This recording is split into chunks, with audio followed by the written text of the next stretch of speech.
pushing yourself too hard. We don't need that. Not at all. All right, I think we're live. I'll be sending it out to the social media here.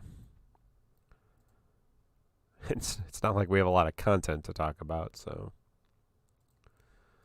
when it comes to actual events. Hey, Tree Void, welcome to the Crystal Chronicles. Oh, hey, when coming in hot with a sub. That's really appreciated, Tree Void. 6 months. I thought you were in bed. What's going on? Yeah, but Alex said he's going to get up before both of us. Okay.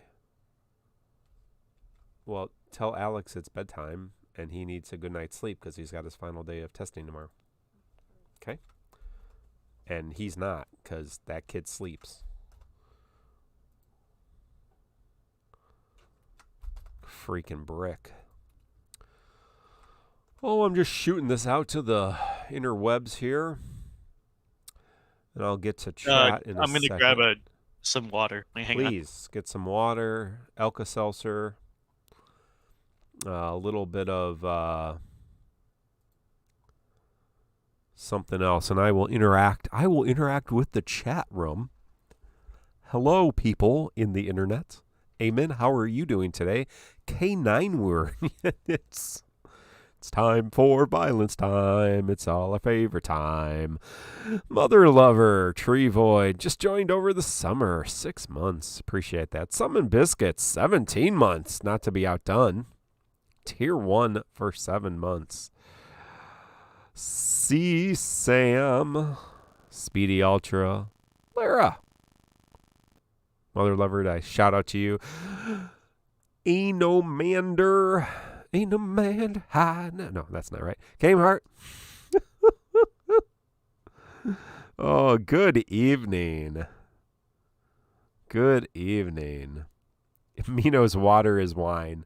No, Mino is a little under the weather right now, yet he has powered through to give you your Dissidia Final Fantasy podcast, even though he's not feeling very good. It's probably consumption. And so he is on some meds, and Kiernia, thank you for the subscription. 4 months.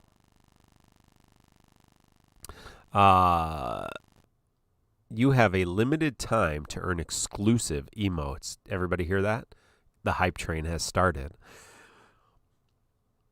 If you sub now, I gotta check out my YouTube stream here. Check out my YouTube stream here. Sorry, everybody on the YouTube. You have a limited. Shout out to Rogue, Louis, Martyr, Shadowheart, Jovial Roger. How are y'all doing over on the YouTube? But yes, if you're on the 3 months of membership. Yes, bits. Lyra reminds us, bits and subs on Twitch to get those emotes. And of course, you can become a member on YouTube for some goodies over there. Oh, Livestream Dufo, you play with Jin Lee. Thank you for the subscription. Everybody check out our good friend Jin Lee on YouTube. Raw Life going for a JP.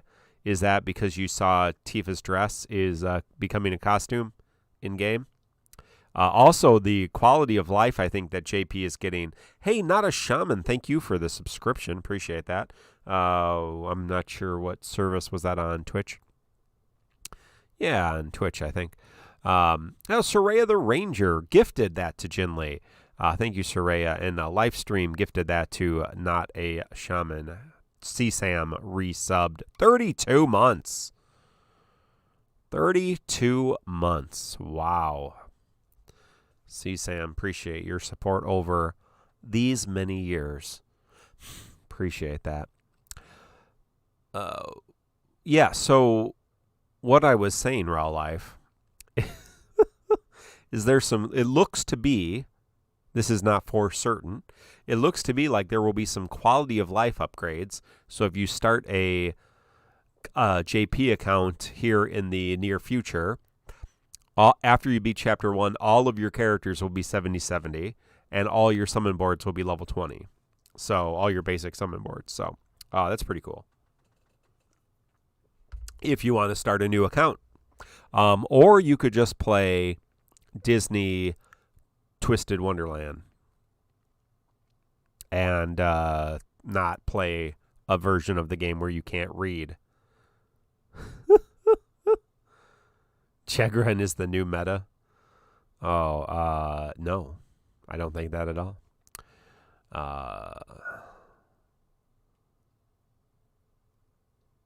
Yeah, Husbando Collector. It sure is. It sure is. It is. It is. Yeah, get that Mog Pass. Infamous Element, thank you for the resub. I got to jump back and forth between my streams here. So that's the downside of the multi-stream. The multi-stream. It's much like the multiverse of madness. The multi-stream of madness. Yeah. There's another, hey. HOV man. HVAC? No. The Hove man. Thank you for the subscription with the Prime.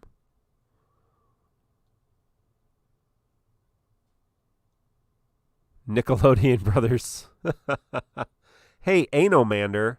Thank you for becoming a member on the YouTube Enjoy. Exclusive.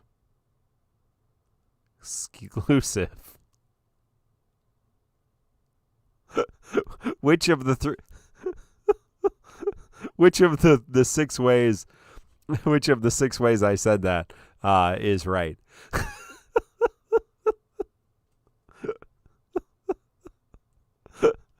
I said about 7 things, I think.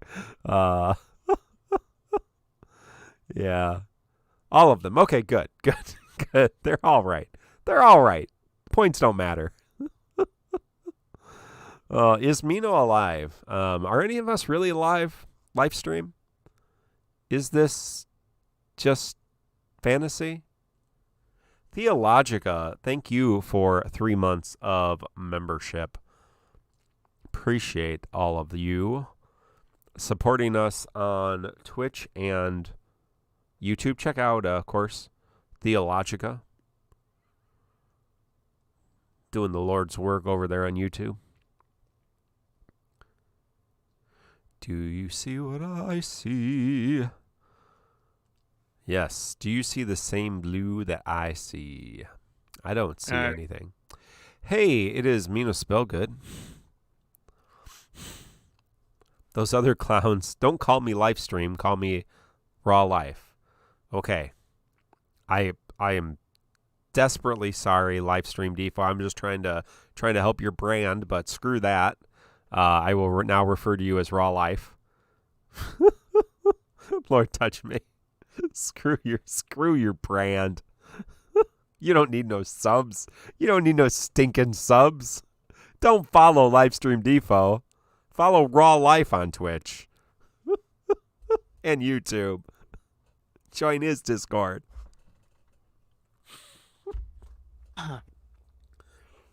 Oh, what's up, party people? Fade into gaming. You can check out his brand as well on the Twitch. Welcome, welcome. Fuck the brand. Worship and adore Raw Life. The host with the most beers in his stomach. Like what I did there? It's funny because it's true. Pull your polls. Was there a banner? Are people playing this game right now? Oh shit! Did I do my dailies today? Because there's maintenance tonight, right? There's maintenance in a couple hours, I think. Oh, okay. Yeah, it's not till 8. Maintenance is not till 8. Right, that's midnight PST. Yes, correct. Thank you. 8 UTC, which is not for several hours, like 6 hours, right? Hanchu Tifa BT incoming. That is not confirmed, but confirmed. Yes, we have seen the evidence. Tifa BT, Tifa dress costume. Was it actually confirmed on Twitter? Oh no, I'm saying I think that Ope Ope is coming out during our show. Yeah. In an hour or two. Nice. I'll be excited to finish Oh, it's out. up No, it's out. It just came out. Oh, really? Shit. Yeah. Let me go skim through this real quick. Yeah. So Ope Ope is out.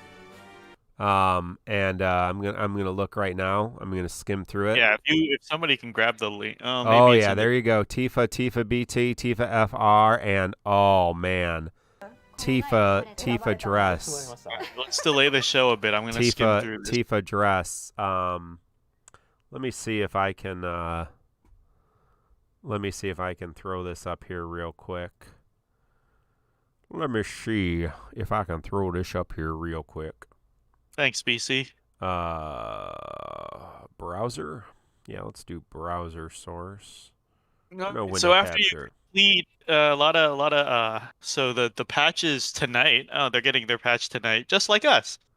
Yeah. Oh, maybe it's a whole thing. Okay, and then new content. World of Illusion Spiritus is going to be a new level of difficulty for for summons. So new summon boards probably. Yeah, there's the something with the summon boards. Yeah, there you go. Lost Chapter Llyuds with his FR. 5th anniversary campaign. Now, after you complete the first act of the first chapter, all characters you obtain will be level 70, C level 70, and all your summons will be level 20. Nice. Yeah, that's a nice quality of life for new players, the mythical new players that we're always interested in. Let's talk about that for a while. That's nice. Oh, what the hell? What is the horse? Llyuds here. Abilities. You can. Did Inkwelder do this? You can now sort abilities by role. Yes. So, for example, the roles they have are. This is moves. This is abilities only. So, like, for Warrior of Light, his filters seem to be melee brave damage, brave attacks, ranged brave attacks, HP heals for all, brave heals for all, brave guard, which is brave damage mitigation, HP damage mitigation, and then debuff evasion. Holy shit. That's a lot of filters. I'm sure some people like Ink are going to be really happy with that. It feels really ridiculous.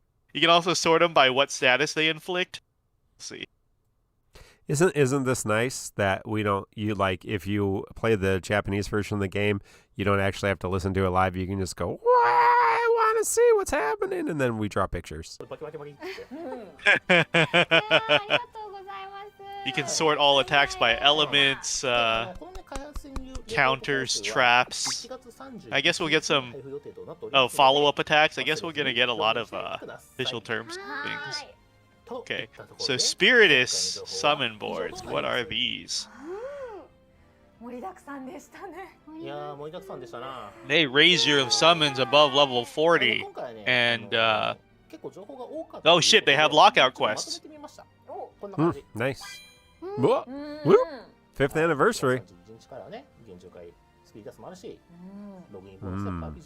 Spiritus missions will get your summons to level 50. I love Ope Ope. So good. So good.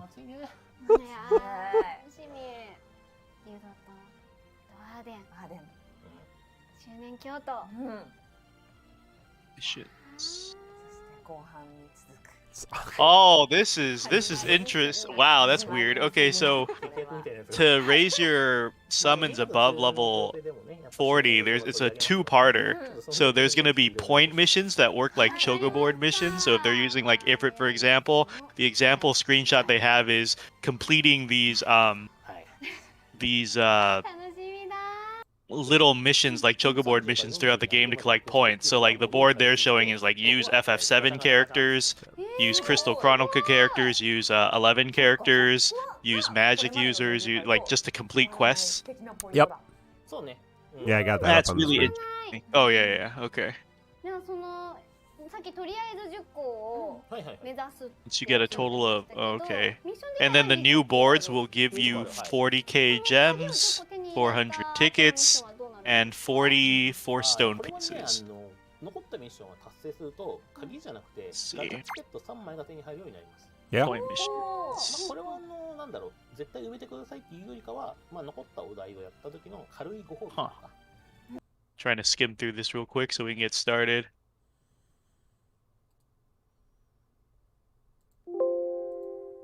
Very exciting. Very exciting. We are, of course. Okay, there is now officially a Spiritus difficulty that's going to be higher than Shinryu difficulty. Oh. So far, this is only applying to the Spiritus summon board battles, but this is supposed to be considered an entire difficulty step above Shinryu, and you can see on the break bonus and everything. End game. Nice. And they're like, if Shinryu is a level 300 fight, Spiritus is a question mark level mark fight. It's good old question mark. Oh, hey. Looks like garbage time's over. Oh, garbage time is over. Yes, TCC, your official JP Ope Skimmer podcast. Oh, question mark. The most challenging difficulty. Oh, so funny. All right. Are y'all good with that? Almost. Yeah, sorry. Arden's got an FR. We saw Llyuds gets his FR. Tifa with her BT plus FR. And Soraya says level 301. See, Sam, question mark, my favorite Strago lore. Very nice. Yes. Okay, they said this this will apply to the next Transcendence and 6-man quest as well. Oh, the new difficulty? Yeah, so that's cool. They talk about the boss a bit. I'll skip through that. How many months of get ready for 10 million gems? Thank you for the $5 super chat, Bamboozled.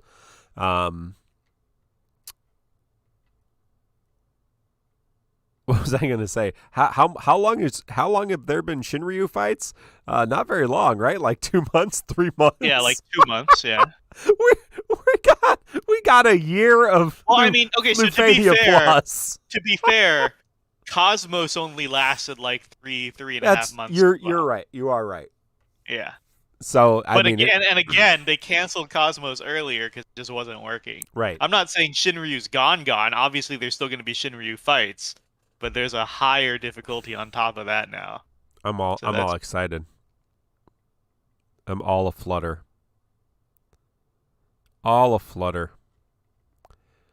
Mino is translating on the fly for all your JP news and talk.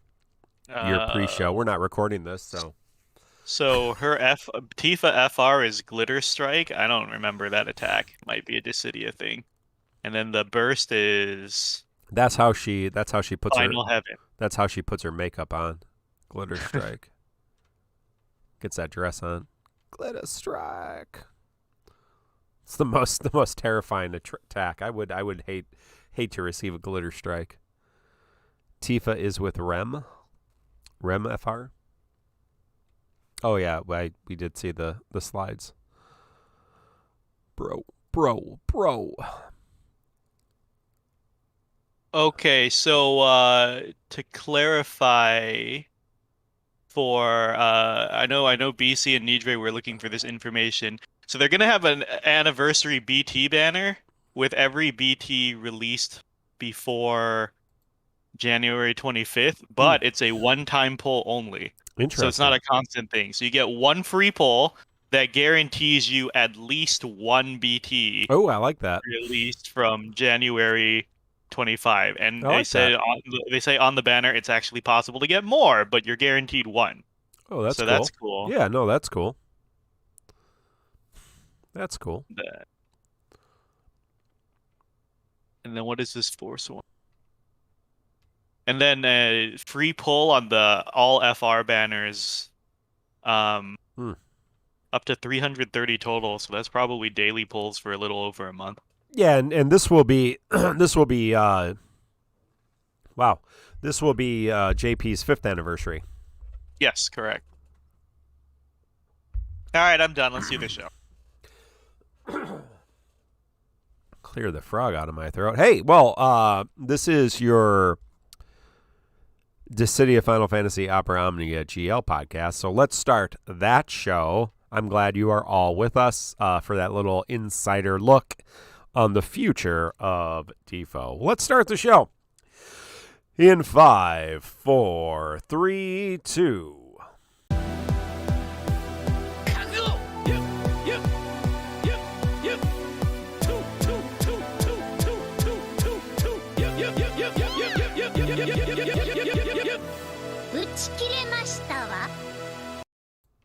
Welcome, everyone, to episode 185 of the Crystal Chronicles, your Dissidia Final Fantasy Opera Omnia podcast. We're recording on January 27th, 2022, 3 days before the 4th anniversary of the launch of Dissidia Final Fantasy Opera Omnia Global Edition, and not long before the 5th anniversary of the JP edition, which we were just talking about a little bit on the pre-show. Check that out on Twitch and YouTube.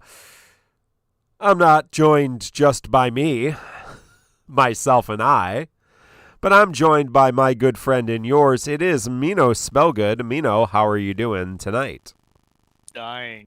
Yeah. How's that going?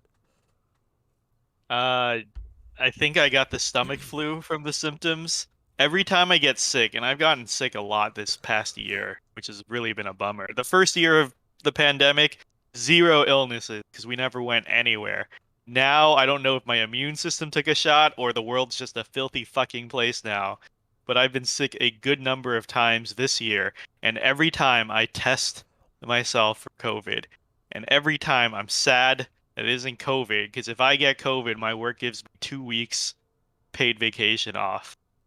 And now I have to use my own PTO, and I'm just burning through that. Someday, right someday I'll get COVID and 2 weeks vacation. Someday, please. Well, we're gonna get it at some point, but I think the longer that we wait until we get it, probably the better. But yes, be safe out there, and hope you are healthy. There are many members of our community that have gotten COVID recently, and many members of my community here and people I know in my life as well just recently. So yeah, still be careful out there and drink lots of water. Stay hydrated. Make sure you go to the hospital if things get severe. Well, if you are with us live, like, sub, ring the bell for notification, become a member on YouTube. Sub, follow on Twitch. We thank you for being with us live. If you're watching later, you can do all those things as well. We appreciate your support. Last week, the TCC intern, Poto Cedar, offered this trivia. Which 3 events were part of the original GL Hell Month? And the answer was Sephiroth, Lena, Sid. Debate in chat. I'm not going to read it. This week... a question I literally did not know the answer to because I can't remember past yesterday. But Poto Cedar, this is a deep freaking cut. So shout out to Poto for listening to old podcasts because this is very true. His answer is very correct, but I would not have been able to answer it without his knowledge. What was Mark's favorite drink from his youth is the way he wrote the question, but as a child, what was my favorite drink? So that's an excellent question. Pre-caffeine. Pre-caffeine. So there you go. Yeah, I got the memory of a goldfish It's just I remember I know a lot of things, and so that's just where my brain is. I just don't remember things that are important. Like people in this community who are stupid. I literally just don't remember you. And so when you come back a couple years later and you're still stupid, I don't remember. And that works good for some of you, not great for some of you. It's Tab. No, pre-caffeine. It is a non-caffeinated beverage. I will give you that hint. A non-caffeinated beverage. So in my younger years, before I became addicted to the... I was going to the Green Dragon. It's a whole different drug that I got addicted to. No.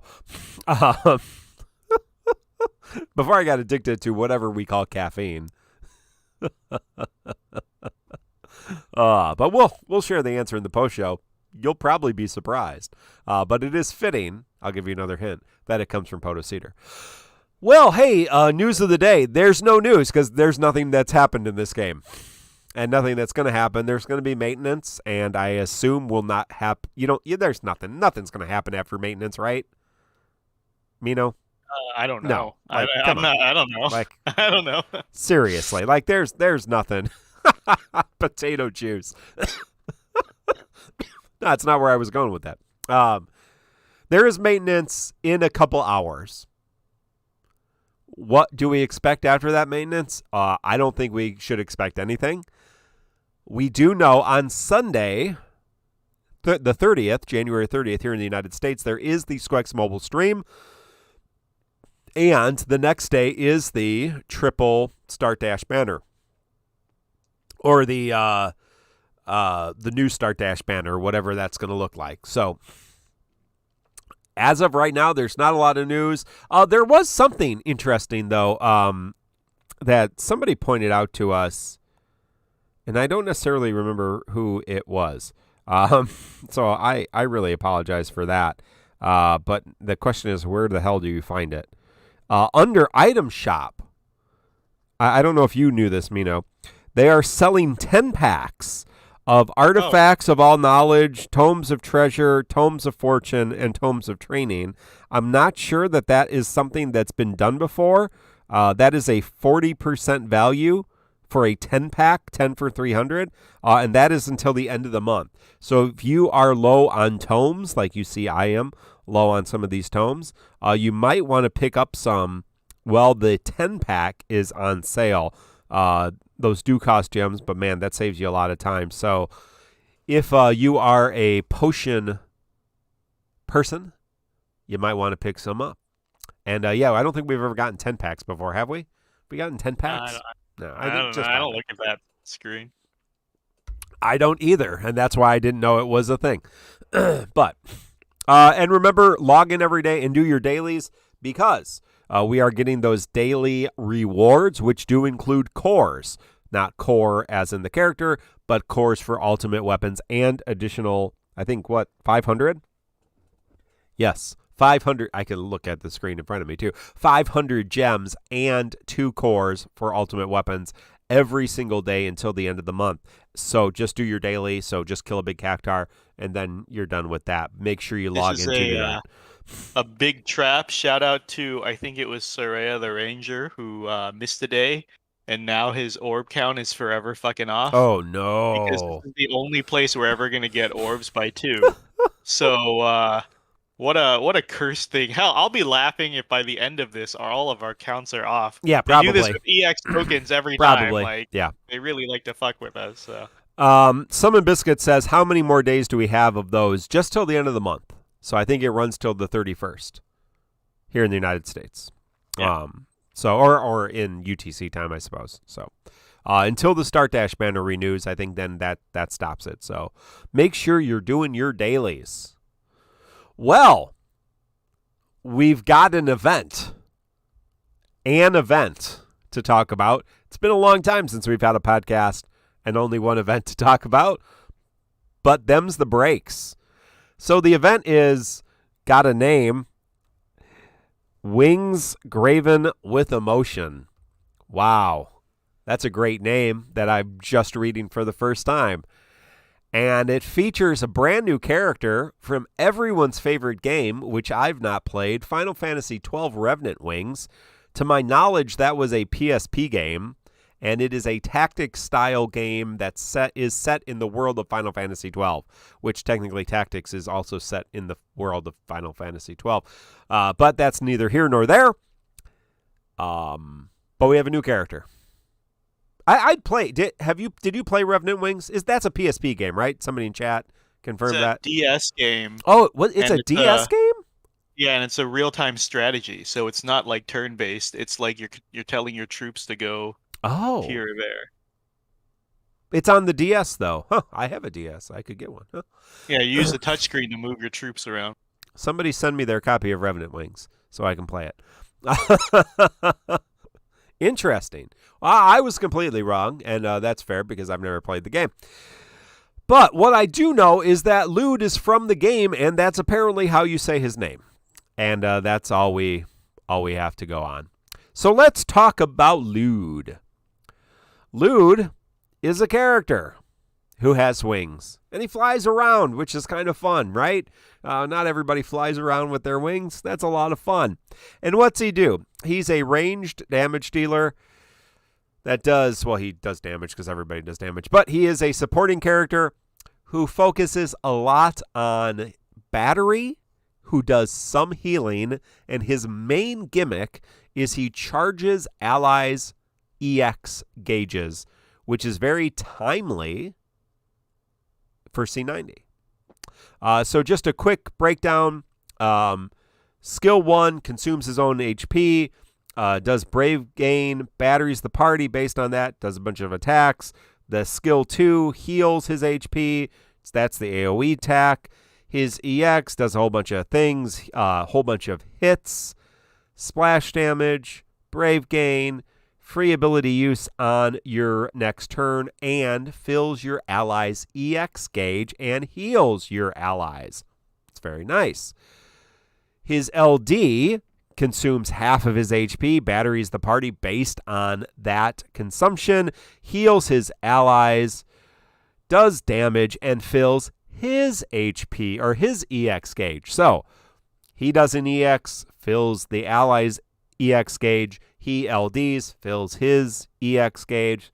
It's kind of how he works. His AA is real nice too. It heals the party and gives a nice bonus to brave damage up and attack. He has very strong attack auras, brave damage auras, HP damage auras, brave damage up, overflow, and HP regen. He doesn't really add a lot of max brave, I guess, but a very strong support character.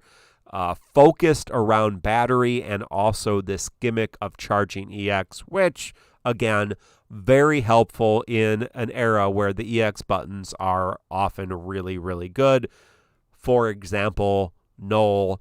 Llyud and Null work hand in hand. They are a match made in heaven, two peas in a pod, because he can keep Null going with his EX every turn. And that's a lot of fun. So those who have already worked on that combo have seen it in action. Of course, doesn't really matter. Probably not. But he does bring a lot to the party if you really want to make use of your EX charging. If you're really not interested in that gimmick, there are probably a lot of other characters with BT pluses, with other kind of gimmicks that you might like as support. But I picked him up just because, hey, there might be a character that comes along who I really want to work on focusing on their EX, maybe a slow charging EX that I just want to keep renewing quicker. I figured I'd check it out. So, Mino, what are your thoughts on Llyud? Llyud's pretty okay, I guess. I don't. Like Mark said, I think the only real appeal here is the EX charging, but I'm not even sure that's worth it. That's fair. I don't know, because I think Mark was trying to say it was pretty good because the C90s are all focused on improving the EXs, but I also thought, which EX attacks do I actually want spammed all the time, right? Like Null is an obvious one. This is his cycle. But moving forward, how many are going to live or die by their EX only? I don't know. Squall. And even then, it's not like 100% uptime. No, right. It's right. So I mean, like that's honestly his one big sell. I think he is the new EX refresher because Ash is too old now. Well, Like, but he is. I mean, he's also a good. Thank you, Frog, for that one bit. Appreciate that. I mean, he is providing really good auras to the party and also does healing and battery. So he is a generally good support with one interesting gimmick, I guess. To address chat, people are saying Strago EX coming up. That's fair, guys. Yeah. But I said how many? Strago is one good one, I think. Like, can you guys actually name enough characters to make this a worthy investment? Right. Or is this a whole I'm pulling Aphmau because she enables reigns? Right? Like the one character. I don't know. Yeah, I think I think this ahead. is definitely a luxury pull. Yeah, for sure. I mean, Like, literally, that's why I pulled him. It's just like maybe down the line there will be a character with an EX that I want to use this mechanic on. Like, I mean, great. That's it. Hold on, people are throwing things. Oh, Pikachu is talking about abusing EXs like Beatrix. Kind of But yeah, then you got to bring a lot of damage to kind of right. I mean, someone said Sid's EX is okay, but like that's not the only button I want to press on him. Right. His FR is technically more because of the follow up, and you want to refresh his buffs every so often. He's not someone you want to spam EXs on. It really is a question of, do you personally want to pull many characters that will benefit from constant EX uptime?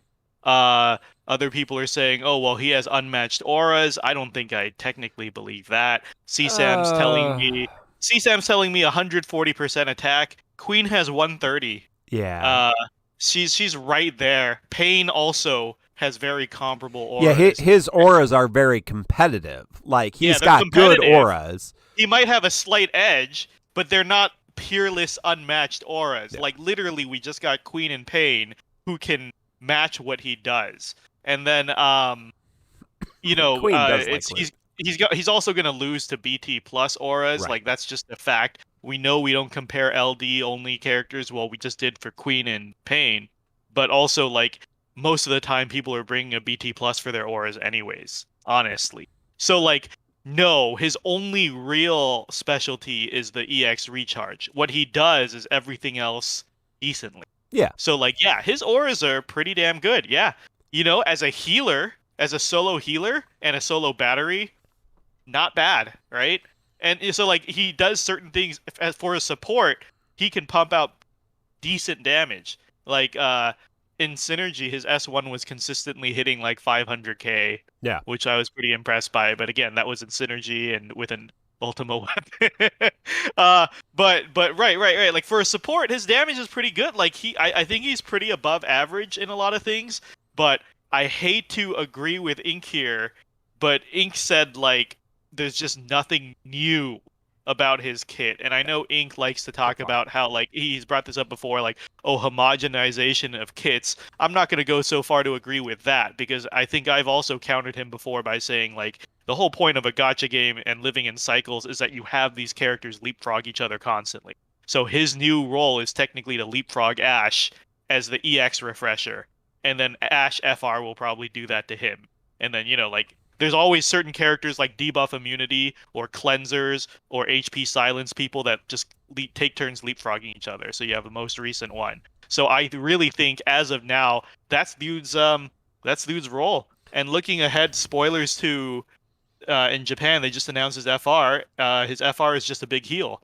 So he's basically, he's not bringing anything new. He's a big healer with pretty damn good auras and a fun HP gimmick if you're into that. But I really think if you're not going to fully take advantage of that EX recharge, there's nothing here for you. Yeah, no, I agree. J.A, our great mod, says he flies, and I have him up on screen here, and that he does do that. He flies. So if that's a thing that you enjoy, and he kind of turns into an angel, I guess. I don't quite know what that's all about. But there you go. Enjoy that. There was some comments or some conversation about what arts are best for him. I don't think it matters. I mean, attack, yes. You can do his C50, gives him a good chunk of max brave, which he doesn't really get a lot of, or you can give him HP. But, you know, I tend to prefer attack. Don't make it complicated. With very few exceptions, prioritize attack on all your characters. And if you're a crazy person, then you can try to get best in slot and just figure out who you're using him with at this point, because who knows? It's going to depend on what team. If you're doing an HP heavy team, yeah, maybe HP, but probably not. There you go. So for the nerds out there who want to know, Ink has proven that as of this second, technically the best arts are attack and C50. Yeah. Technically, because the C50 will give him more than the 1020, etc., and that's how you maximize the numbers out of him. I don't care as much, and I always get flat stats because of future scaling. You never know what's going to happen, so I grabbed the HP 1020 and called it a day. Plus, I didn't want to keep farming. So, right, if you really, really want to min-max, I think as of right now, attack and C50 is the best combo. But to quote BC, these people probably won't be using Llyud in a month anyway. Yeah, right. I guess, right. At some point, min-maxing your arts, right, really doesn't matter unless it's like, this is definitely your favorite character and you really want to try to get as much as possible. I mean, it's the same with spheres. Like, just put some stuff on the people. Like, just raise their attack and brave damage and you're fine. Seriously. But if you want to know more about Llyud, you can go to TonberryTroupe.com. Shout out to Elsid for the art there and the Tonberry Troupe for all their good work. Looking at our people and our podcast polls, and you can join our Discord and jump on this. Across 10 servers, and thanks you to Quetzalma, MateriaBot, and also J.A for putting these together. 3 people going to pity Knowles BT on this. 20 people pitying, I assume, not Zell, but Llyud. I almost said Floyd. Llyud. 11 people using gems, like insane people. 193 tickets. So yeah, a lot of Llyud hype, and 63 skipping. We didn't talk about Zell. I mean, I've been using him on screen here. We didn't talk about Zell, but I don't think we need to, because if you don't, although I will say, and I have to say this, it was hilarious watching the live stream on Monday and watching Raw Life have literally no idea how Zell worked and freaking out when Zell was unable to literally press his buttons. And like all of his buttons were locked out. It's hilarious. So go back and watch Mondays. You can just skip to the end. It's like the last 10 minutes. It is hilarious. Not that the rest of it's not great, but it was very, very good entertainment. Well worth the price of admission. Watching him like completely freak out about how the hell do I use this character. I have no idea how to use this character. So if you don't know how to use Zell, I don't encourage you to start at this point. But at the end of the day, it's not very hard. You just press buttons and he does damage, and his C90 makes him do more damage. So there you go. Going to the fight, yes, there was a Loophania Plus fight, although it's hard to call things Loophania Plus at this point in the game. And the fight was 2 Terror Armors, which is kind of an Iron Giant boss, Headless Horseman kind of combo. They're on screen. Pretty cool looking skin, but a similar kind of variant that we've had before. So I'm fairly far away from my phone, so I'm not really sure what buttons I'm pressing here as I'm playing the game. Not real complicated in terms of mechanics, and that's kind of one of the issues with Garbage Time. There's just not a lot of things going on right now, and that makes the fights not particularly interesting. So there is a Loophania Orb. It appears at 79% and doesn't disappear. It ticks up. It starts fairly, I think it starts at a fairly low number, but anyway, maybe it starts at 9. It ticks up by 10 if a player loses HP from an enemy attack or player ability. So again, there's basically 2 strategies. Bring a character that does HP damage to themselves, like Llyud, like Rinoa, like Arden, like Queen. I mean, you got Llyud and Queen right around the corner.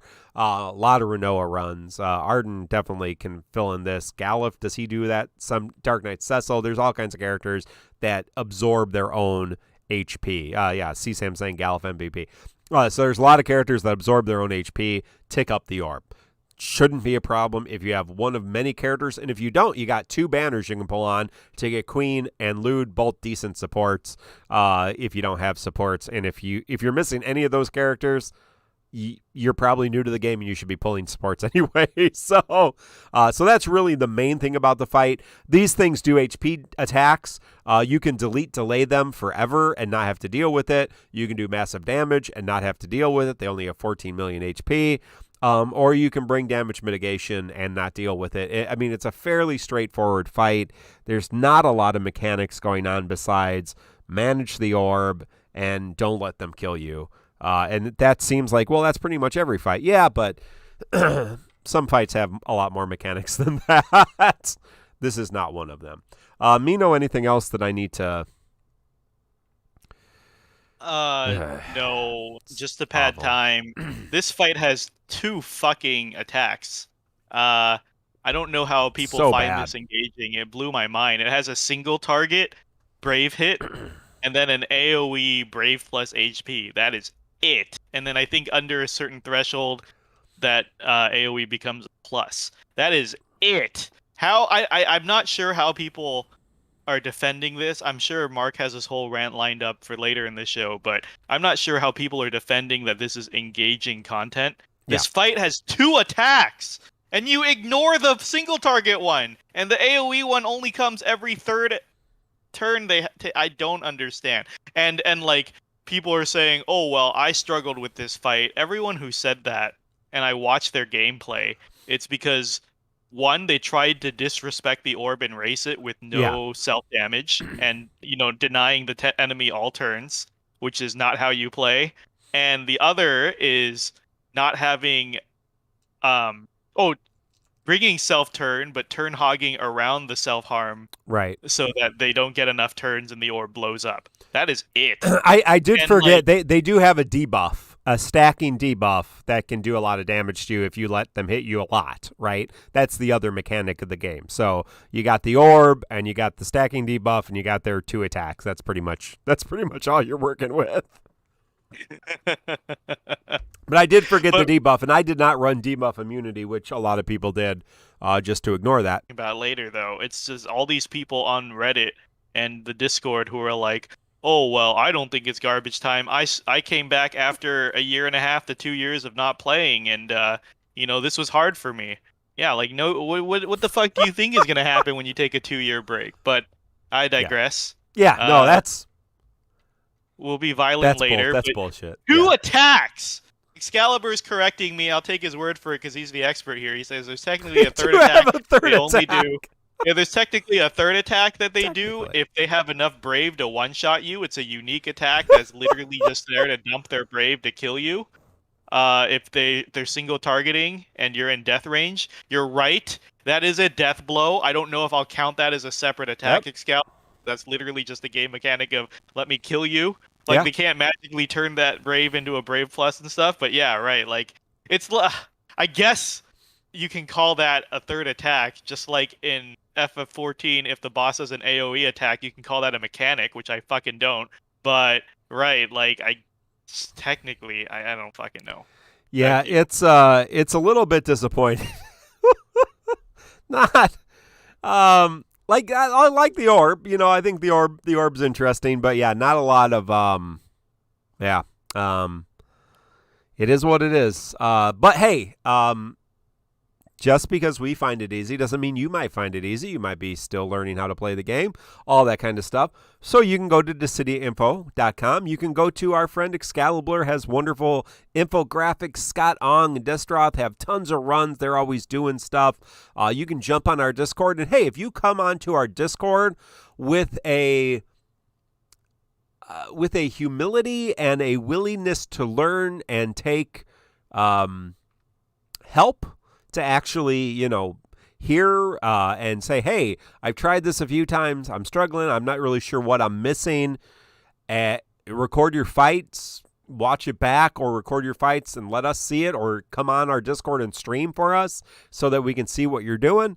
And maybe we can say, hey, no, you've missed this, you've missed that. We can help you out there. So this is a good opportunity. We'll talk a little bit more about Garbage Time later, but and later, I mean a few minutes. But this is this is an opportunity to maybe learn how to play a little bit better, as there always is an opportunity to do that. But that's how it goes. So, oh yeah, anybody else? Anybody else? I don't know if there's anything else you can go to for help at this point. Why is it so bad?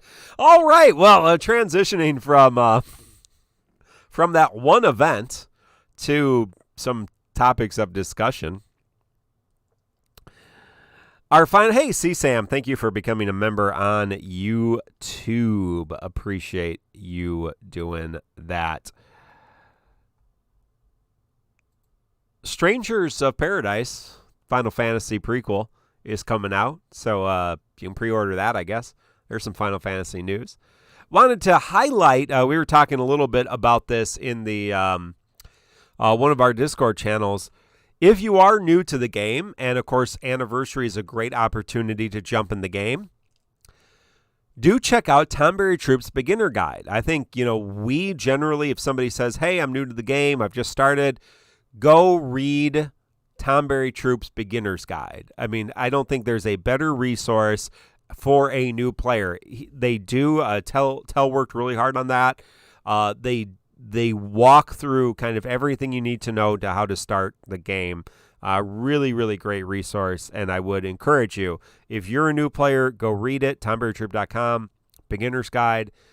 If you know people who are starting, make sure they read that for sure. That's for sure. Excellent resource. Shout out to that. I was telling them in mod chat today, I've got more friends starting recently, and every time I've had any friends start throughout the life cycle of a game, I always refer them to there. Because the first thing they ask is there a beginner's guide? And it's like, oh, how perfect, right? Tonberry Troupe made one. And then I'll link it there, and then I'll skim it myself to see if it answers the basic questions I would explain, like MLBing, getting passives, priority of what to clear as a newbie. It is all there. It is so comprehensive. And I think I told them today, this is easily the best thing Tonberry Troupe has ever produced, and that's saying a lot, right? It's very, very good. If they've done nothing else for the community, this is their greatest fucking contribution. Yeah, no, I agree. I mean, as great as the infographics are, that can be overwhelming, especially for a new player. So I really do think having a place to start, and it has been updated a few times, and it may need to be updated now again when we get to where they are in Japan. But, the basics are the basics. And so really allowing you to learn some of the things that the game doesn't really teach you in-game. There's a lot of things the game really just doesn't teach you in-game. 100%. Oh, and I just wanted to say, these friends that just started too. I'm in a gaming server with them, and there's a lot of gacha veterans there. Probably Mark Status have played a shit ton of fucking gachas. And right, they were asking for a new gacha to play, and Defo came up, and a lot of veterans were weighing in, saying the community is surprisingly helpful. And if you go on YouTube or the Tonberry Troupe Beginner Guide, it is so much better than any other gacha you're gonna find, right? These are people who are still actively playing record keeper and stuff. They're like, these things don't exist for our game. No, right. 100%. Yeah, right. They're like it's so easy to get started in DeFo because of the work Tonberry Troupe did. So like, well, a lot of other other gotchas they'll come out and they'll have reroll guides. Everybody and their mom will do a reroll guide or like an article about the game, and that's it. And so 6 months pass, a year passes, 2 years pass, 3 years, 4 years plus. Right, there's really no resource to kind of, okay, how do I get into this game? Where do I go? And it's overwhelming, right? And we see a lot of people come into the game and are just overwhelmed by the number of things you need to do.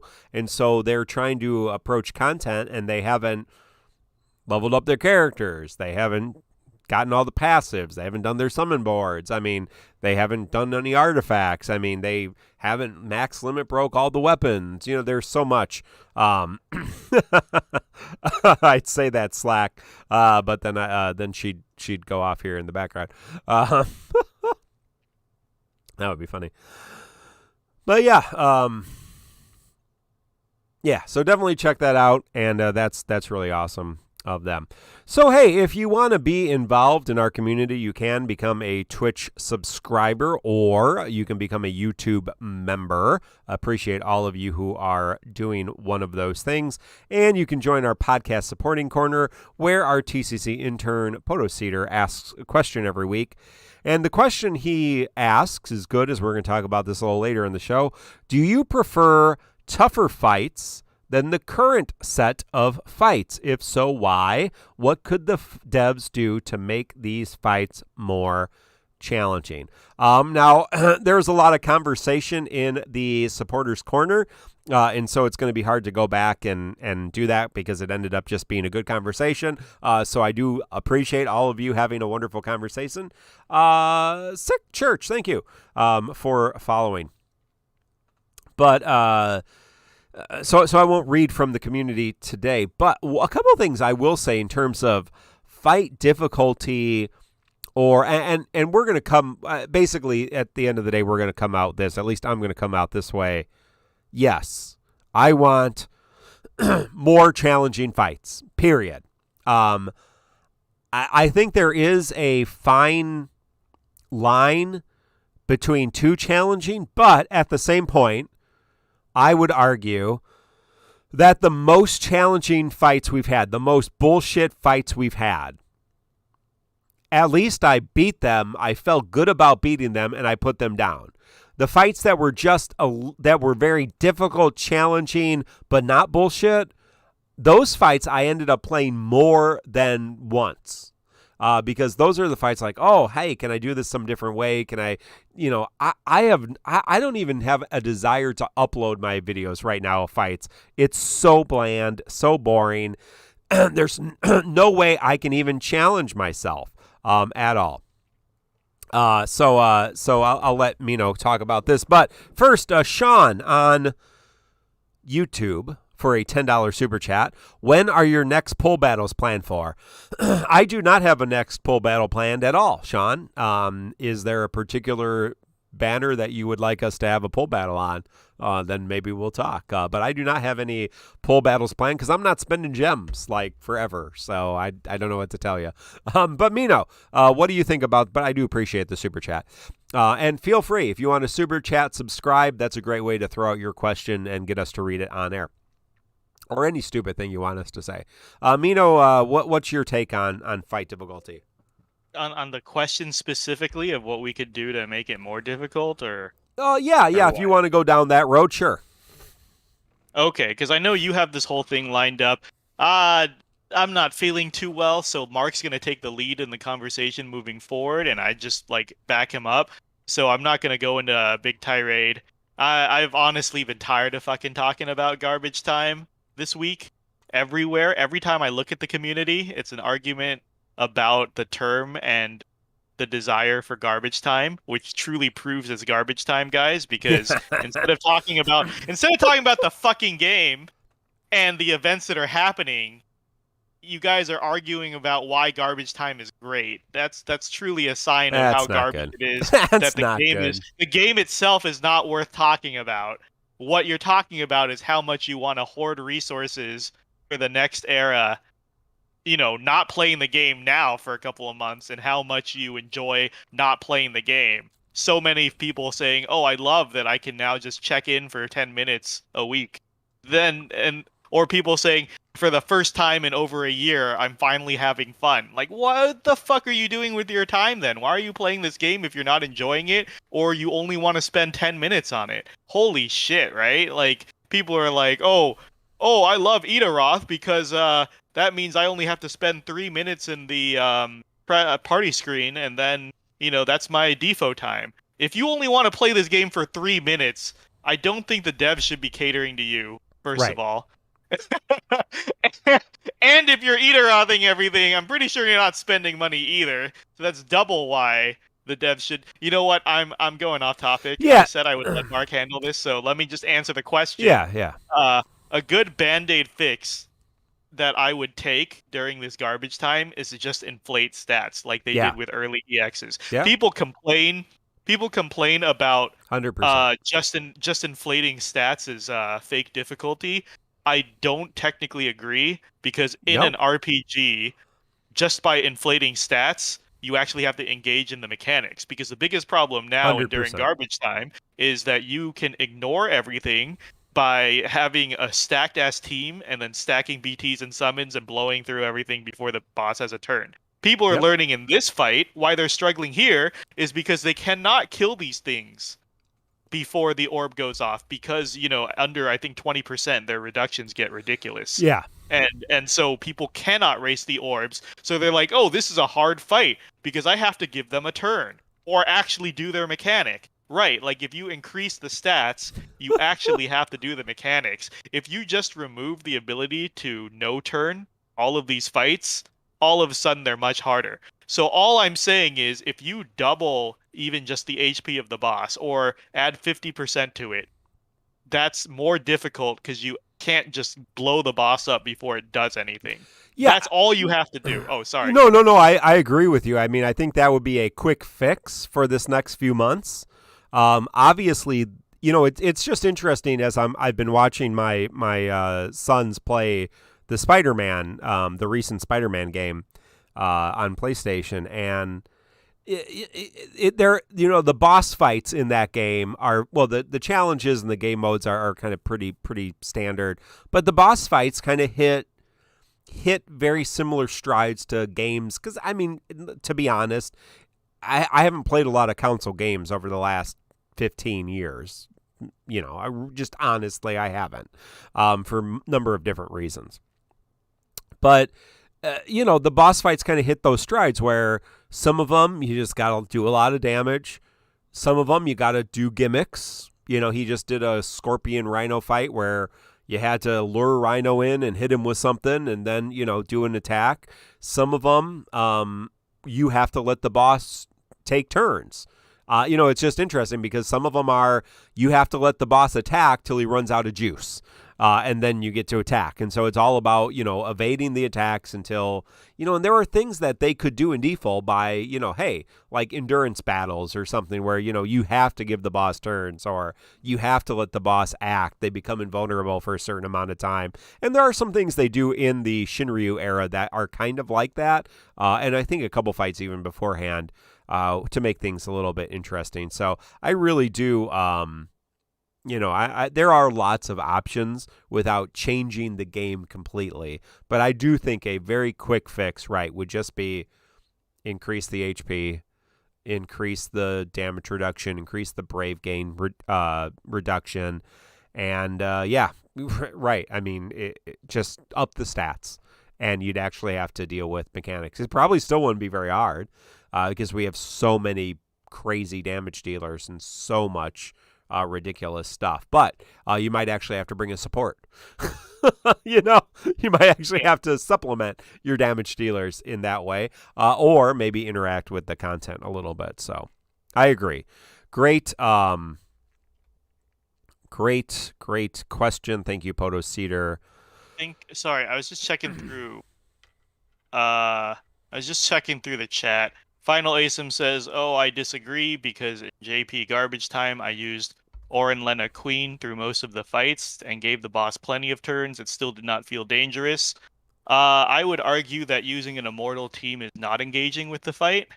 I mean, you can take that option, that's fine. But I was saying as a lazy fix, if you just up all the numbers, like that's the like because we talk about it all the time. BC and Nidre were trying to tell me that like there's development time in everything, right? Like if you make an easy mode or a harder difficulty, that's costing someone's time, right? For sure. So a lazy fix, if you really want, is to just tune the numbers up. That's what I'm saying is a temporary band-aid.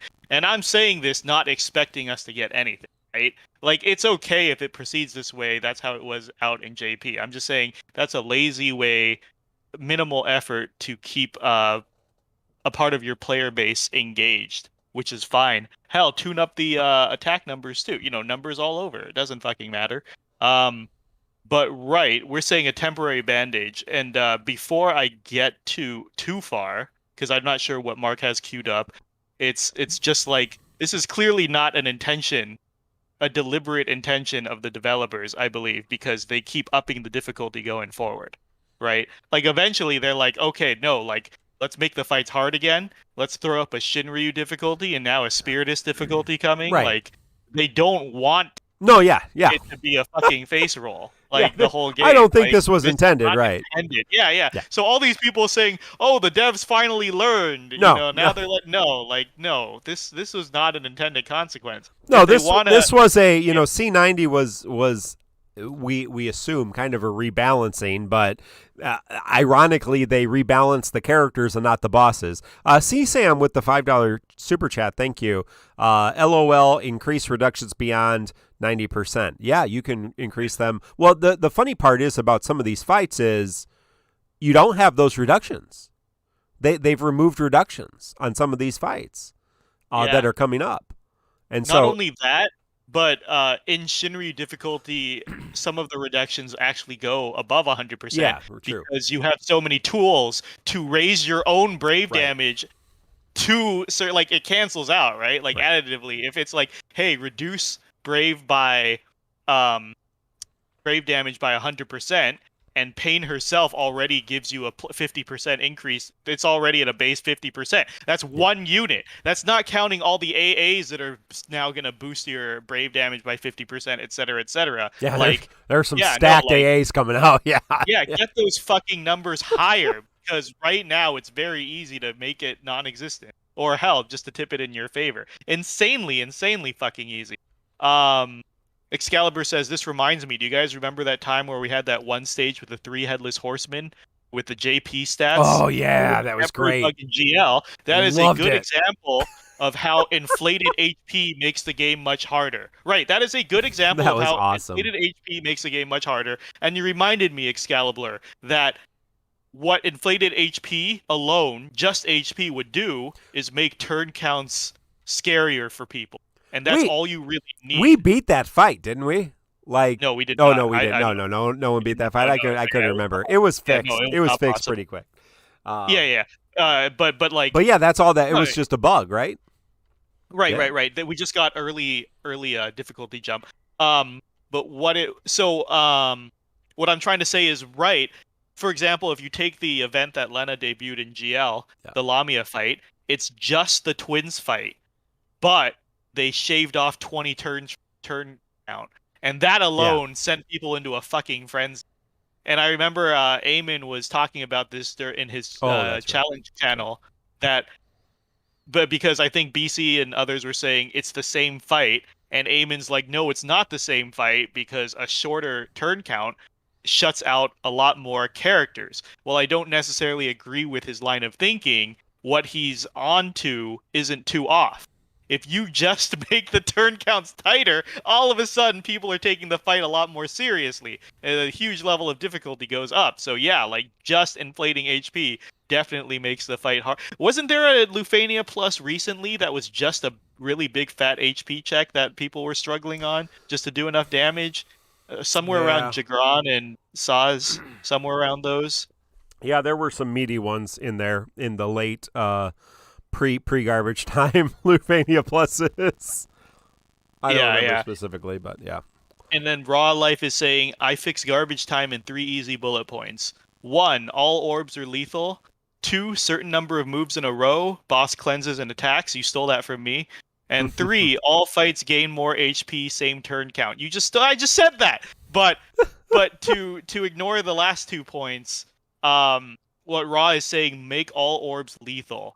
I know there's such a controversy among lethal Loophania orbs. There are even like decent players who are veterans who do not like instant kill Loophania orbs. And I kind of get that, but interestingly enough, while I was doing research for tonight's show, and I was looking through what people usually complain about when it comes to endgame difficulty, I was reading they were talking about FF14 raid design, and one of the things they said is like they have a team of designers on that, and when they're designing fights, they were saying, "Oh, this designer, he doesn't like instant kill mechanics. He does not like implementing instant kill mechanics, but he recognizes that for endgame difficulty for savage raids, all of them need a few, just because it would not be difficult otherwise. Like if there are not things that punish mistakes that severely, Right. then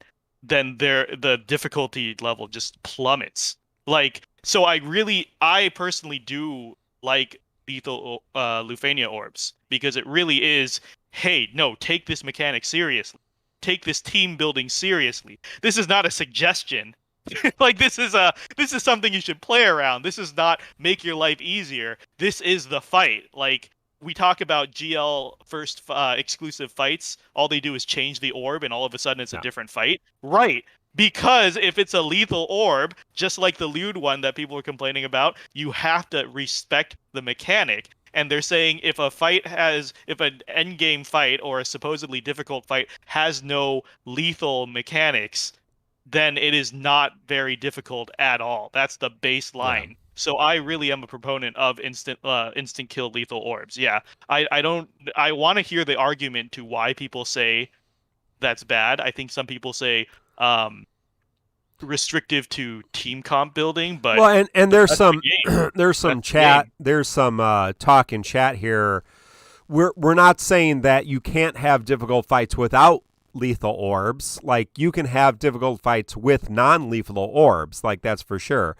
But when none of the orbs are lethal, then often it becomes, why do you even have an orb, right?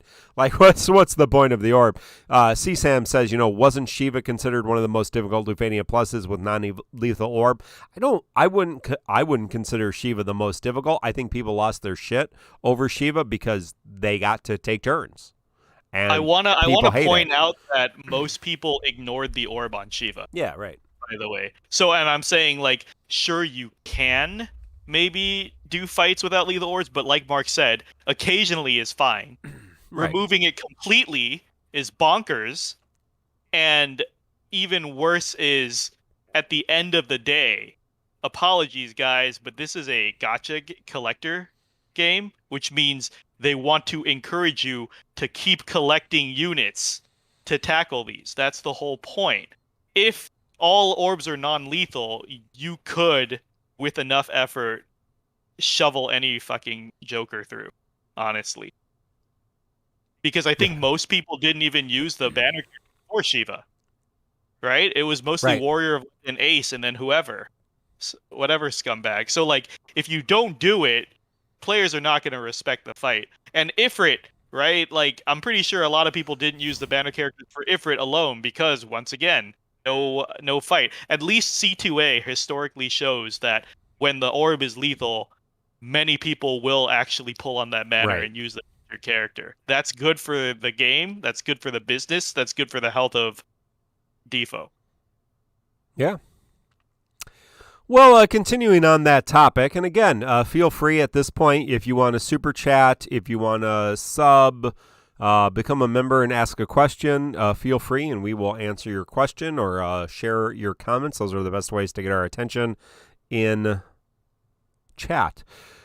So there has been a lot of talk about garbage time. We've talked about garbage time because we coined the phrase. At least as it turns to Defo, we did not invent the phrase. And if you don't know what it means and you're complaining about a term you don't understand, All I'm going to say at this point is Google it, because the first thing that comes up on Google is a Wikipedia article about what the term means. And so just because you don't understand it doesn't mean you get to blog about what you think it means.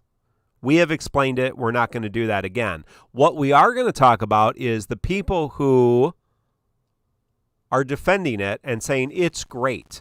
And I think it's a vocal minority. Now, let me explain what I mean by this. Often, it is the loudest, most irritating people who make themselves known and therefore appear to be a majority, yet are often the minority. And so I really don't think this is the majority of people who enjoy what's happening or are going to continue to enjoy it beyond its first few weeks, because it will get old quickly. And so there's been a lot of things. Josepher put out a video where he tried to describe it. Someone obviously tried to explain to him what it meant, and he tried to explain to it on the video. Kind of got it, kind of didn't. Shared some of his Patreons. Again, a very small number of people, why they enjoyed it. And then there's all the blogs. You know, there's Reddit, there's Facebook. There's a lot of people who spend a lot of time talking about things about the game without actually just playing the game and getting good at it. And that's it. Blartanian, Blark Tifo, has a good video on Garbage Time. The Ranting Hour last night, Nidre, Multiracial, Alpha Node, BC, all talked about it on Black Nero's YouTube as well. So what I want to do today, and what Mino and I have talked about, is addressing some of those reasons people have given for saying, I love this current iteration of Defo, which we call Garbage Time. And I'm not going to say, because I'm mad because you called it Garbage Time because I don't understand what the term means. No, we're done with that. Just you're stupid and move on with your life. If you don't understand what the term means and that's your problem with it, then get out of here. Google it, spend a minute of your life educating yourself, and be done. I want to talk about the actual arguments people are making, why they like this. But first, before, to kind of frame this, my endgame experience should not suffer because you want things easy. And all of these excuses, that's kind of what it comes down to. That's kind of the bullet point end of conversation, and we'll come back to it. But to start out real quickly, very simply, my endgame challenge should not suffer because you want things easy. Mino, does that make sense to you? Yeah. Yeah, I want a challenge. I am a veteran of this game, been playing it for 4 years, put a lot of money into this game, put a lot of time into this game, and I enjoy it. I love this game. Tell everybody about it. I want a challenge. And so you might enjoy it, that's fine, but have a good reason for enjoying it. Or enjoy something different. So here are the reasons that people say, no, screw you. This is the best, and this is how it should always be. It's not going to be. We know that because we know what the future is going to hold. The first one, we hear this a lot, and we pretty much just ban people in our Discord at this point who bring this up. And if you bring this up in our Discord, we're just going to freaking ban you. Because get off fucking Discord. I don't have time to play, and so I want easier content. Get out of here. I don't got time to play, but I'm on freaking Reddit for 6 hours a day and Discord for 6 hours a day, and I'm blogging on Facebook, and I'm commenting on everybody's YouTube. Shut up. Believe me, most of you weebs do not have the kind of intense life schedule that I have. And I got time to play this game. And by time, I mean 15 minutes every couple days. It's the time investment on this game. I've spent how much time playing this game today? 5 minutes? Less than that? On an event, maybe an hour? Come on. It doesn't take a lot of time to play if you are a veteran player. Now, if you're new, obviously, you have a lot of catch-up to do. But that's such a terrible excuse. If you don't have time to play the game, and guess what? You might be busy. You might have kids. You might have a lot of work. Listen, I've been working real hard this week because I'm going on vacation. That means I got to do a lot of extra work. I got 3 kids. They got a lot going on. I have a spouse. I like to spend time with her. I've got family and friends and other things I like to do in life besides DeFo. And if I didn't have the time for DeFo, I would stop playing DeFo.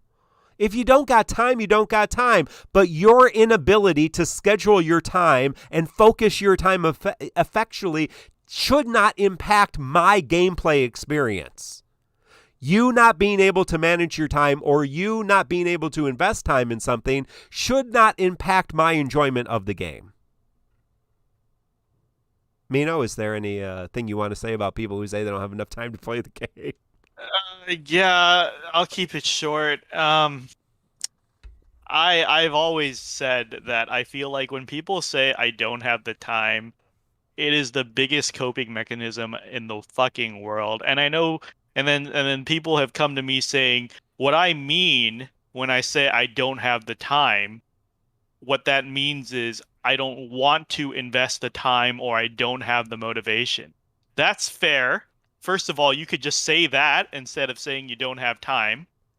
Whenever people say they don't have time, it is almost always after their complaint to justify their complaint. So it's never the main concern. It's why don't you do this? I don't have time. So to use our famous example that I'm sure everyone in this community knows, you've got RGD Retro Gamer Dad, right? Who's been a supposed day one player who cannot figure out the mechanics and who's struggled on every single fight in the game. And everyone's saying, well, do you want to stream for us so we can help you? Do you want to record your runs? I don't have time. Yeah. Right? Don't get time. Thank you, thank you, Chaos Blast for the Chaos Blast 777 for the Twitch Prime sub. Preach, Mark. Yep, yeah. And it's like, and then he's always saying, I don't have time to learn what every new character and weapon comes out does. I don't have time to read and learn the boss mechanics. I don't have time to understand how all these characters interact with each other. Why are you playing the game then? If you don't have time to do all of this stuff. And why are you on why are you on Reddit for hours and hours a day? Yeah. Why do you expect use your time better? Why do you expect the game to lower itself to people who don't have the time to engage in it? Is this how life works for you people? Like, how do your lives work? Do you think if you don't put in the time into something, you should have access to it? Like, do you want your doctors to not have time to get the proper medical training to look after you when you're sick? Do you want chefs who don't have time to learn how to cook properly to make your meals? Like, do you guys really expect this to be the way the world works? Like, seriously. No, I'm asking people who don't have time as an excuse. I really want to know why you think that is an acceptable excuse. And I don't understand why people use it so much. Because if I quote unquote don't have time to do something, I'll just say it's not for me. I'm not the target audience. I can't do it. At the risk of, FF14 mention, I see Slakuya in the chat today, and I know he's talking about this is how he feels about FF14 Endgame and how there's all these different things. Like, yeah, there's so much content in FF14 for the more casual base, yet they still want Endgame lowered. Like, yeah, like, first of all, why are you threatening other people's good time? But also, like, as much as I talk a big game, I don't do the hardest content in FF14. There's ultimate raids that take a far greater amount of skill and investment than I am willing to give. And I'm not going to say I don't have time to do ultimates, otherwise I could. I can't do ultimates. It's not for me, right? Like, that's just out of my reach. It is what it is. I'm not going to say make it easier for me. I'm not going to say, oh, if I had the time, I could do it, oh God, I fucking hate when people say that. If I had the time, I could. How do you know? Have you attempted? Because, reading this community's messages for 4 years, most of you don't even attempt things before you complain about it. So I'm pretty fucking sure you don't actually know if you can do it. That's just a fucking excuse. But like Jesus Christ, like time is a huge thing. If you're saying, and I think we've had somebody say in Discord today, well, some of us like when the game is easier because I don't have the time I did when I was younger to play video games. Then don't play video games. Don't play video Holy games. Shit. Like I just literally said I don't play a lot of console games, and I haven't in the last 15 years. For that reason. Like Mark said, and I could not agree with more, if I actually don't have time for something, I don't do that fucking thing. How hard is that for people to grasp? Like, I limit my free time to a set amount of hobbies because I'm willing to invest the time into those hobbies. I don't have a hobby that I only want to do for 5 minutes a week and then complain if it takes any more effort than that. Holy shit. Do something else with your time. This goes for all the fucking people on Reddit complaining that this is the first time in years I've enjoyed the game since Aranea came to Chaos, and I just had to press 2 buttons to kill a fight. Like, I haven't enjoyed the game since Aranea Chaos era. Why do you play the game? Like, either, oh my god, like, I just if you don't have the time, don't do it. And especially don't come into a Discord or subreddit specialized for people playing the game hardcore to bitch about how you don't have time. Because clearly you have a lot of fucking time. A lot of these people, one more time. A lot of these fucking people, I'm going to use RGD as an example again, always says they don't have time. And then I look at their Reddit post history and they're literally posting 50 posts a day. Essays. So much. Essays on video games they play. Like, please. That's an issue of time management. yeah, everybody has the time. Whether or not you want to put the time towards something, or you're bad at managing the time, that's a different matter altogether. But everyone can find the time for things they want to do. There are people who are very busy and single, but when they want to get married, they'll find the time for their partner. And when they want to have kids, they'll find the time for their family. You can find the time. There's always things you cut out of your life to make the time. Not having the time is not a good excuse to not doing something. Just don't fucking do the thing. Just don't do it. I don't want to fucking hear about it. Yeah, just don't do it. Next fucking topic. So I think a couple of these are going to be a little quicker than this first one. And thank you, Jovial Roger. I understand if this is not your cup of tea, but hey, this is what we're talking about, and people are talking about this week, and we are your DissidiaFFOO podcast, so that's what we're talking about. Yeah, so there are people literally said, I want to auto plus content. I just want auto plus content, and I can do that now. And so I'm happy because I just want auto plus content. Like, okay, then play an AFK game. Like, I don't like, what do you mean you want to auto plus the most, you're not playing the game. Just stop playing the game. Like, I don't,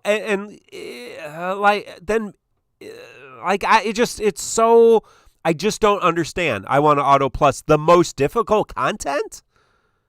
Like, just collect the characters if you want to collect the characters, and auto plus chaoses now. You can probably do that. And then let there be challenges for people that actually want to, play the game. And yes, every once in a while there might be a fight you can auto plus, and yes, you can Yidoroth your way to whatever. But at the end of the day, I wish that wasn't an option because, I don't think you should be able to auto plus the hardest difficulty. And why would you want to? Because at that point, you're treating this game like an AFK game, and it's not an AFK game. Go download an AFK game. There's about 1,000 of them coming out every single freaking week. And they're terrible money grabs, and they're terrible games, but they would be more than happy for you to go there and complain on their Reddits about wanting to auto battle everything. So I don't know anything about auto battling stuff, What about it? As a good excuse for for liking this time. Yeah. I feel like the people who want to auto plus things, they're just playing this game as a slot machine. Yeah. So they just want to collect the resources to let them pull the slot machine. Yeah. It's not about the game. It's about the slot machine and how many times they can pull it. Yeah. Yeah. There have been some people, again, I think some of these are a little bit easier. There have been some people who are saying, I like this era, or I'm enjoying these fights because I'm free to play and I don't have to spend any resources. And that's just terrible for business. And if the game's not doing good business, the game is no longer going to be around.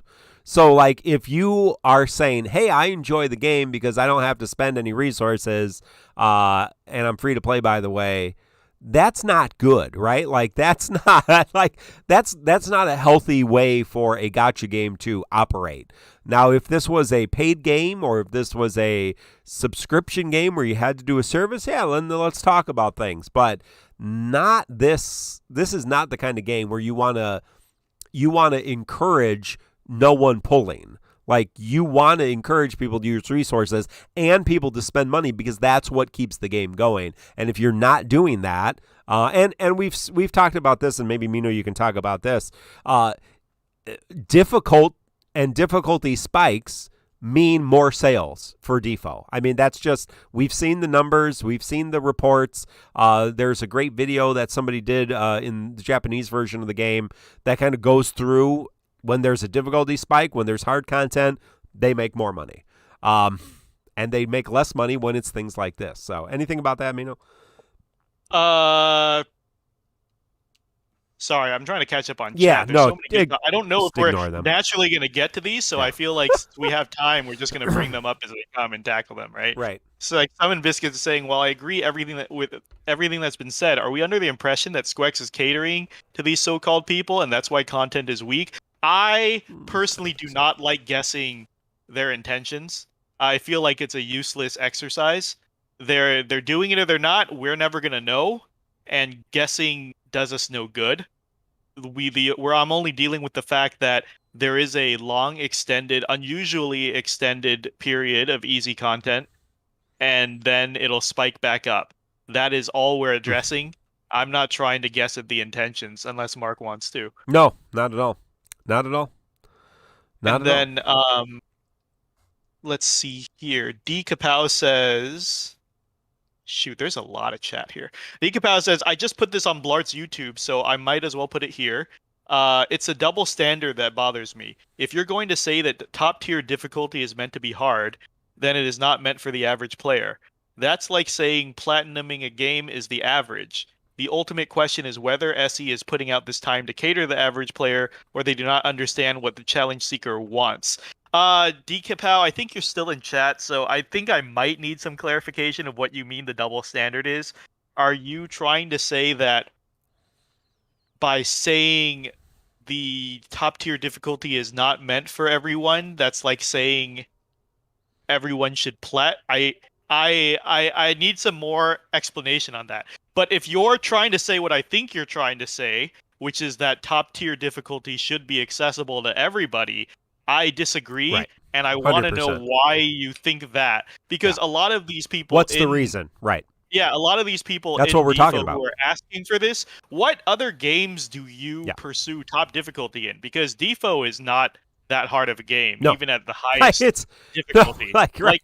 There's no way Right. there's no way you can honestly say that gating top tier difficulty is elitist, and there's no way you actually do top tier difficulty in every other game that you play, because there's so many people who on principle don't play video games above normal difficulty, everything else Yeah. they do, or go for the super bosses, or high-end rating, high-end rating, or you don't play like fighting games and expect to get to the top of the tower, or you don't play first-person shooters and MOBAs and expect to be top ranked. Like, Right. there's no fucking way you play every game at the highest difficulty and think it. But I want a clarification before I go off. Mark, do you want to jump in on this? Yeah, no, right. I mean, I don't think, I'm not really sure what the double standard is. There needs to be challenges that aren't for everyone. No, right. It should not be accessible to everyone, because that's what the most challenging parts of the game are.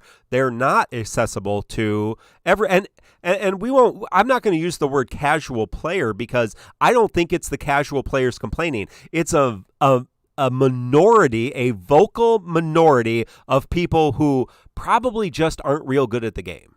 and maybe who have been playing for a long time and just haven't invested the time or prioritized the time to get good at the game, to understand how to play it, because they started during RNA, and so it was RNA, and then it got hard and they quit, and now they're back and it's easy, and then it's going to get Shinryu and they'll quit. And we hear that, and people have been stuck around for years, and they come and they go, and they come and they go. And it just, I mean, that's just how it goes. But there's always should be options, right? Well, he's responding here, Mino. FF14 scales content both level and difficulty. Everyone can make it to level 90, but not everyone can complete ultimate raids. Right. Well, I don't understand why. Right. So Decapow. Right. Loophania plus the highest fight. That's we want savage like raids. we want like a savage raid. That's what we're talking about. And savage raids. So to borrow an argument commonly used in that community is that they only make 8 or 9 savage fights a year.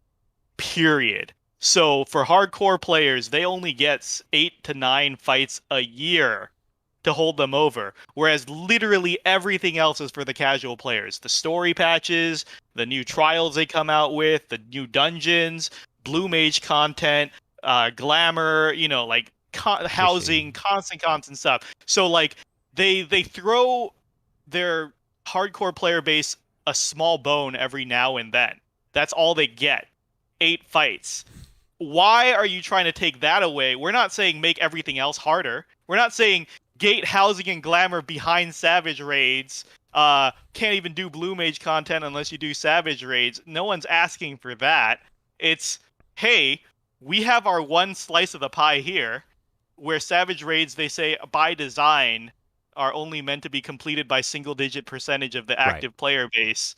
That's by design. Yeah. And so, like, why touch that?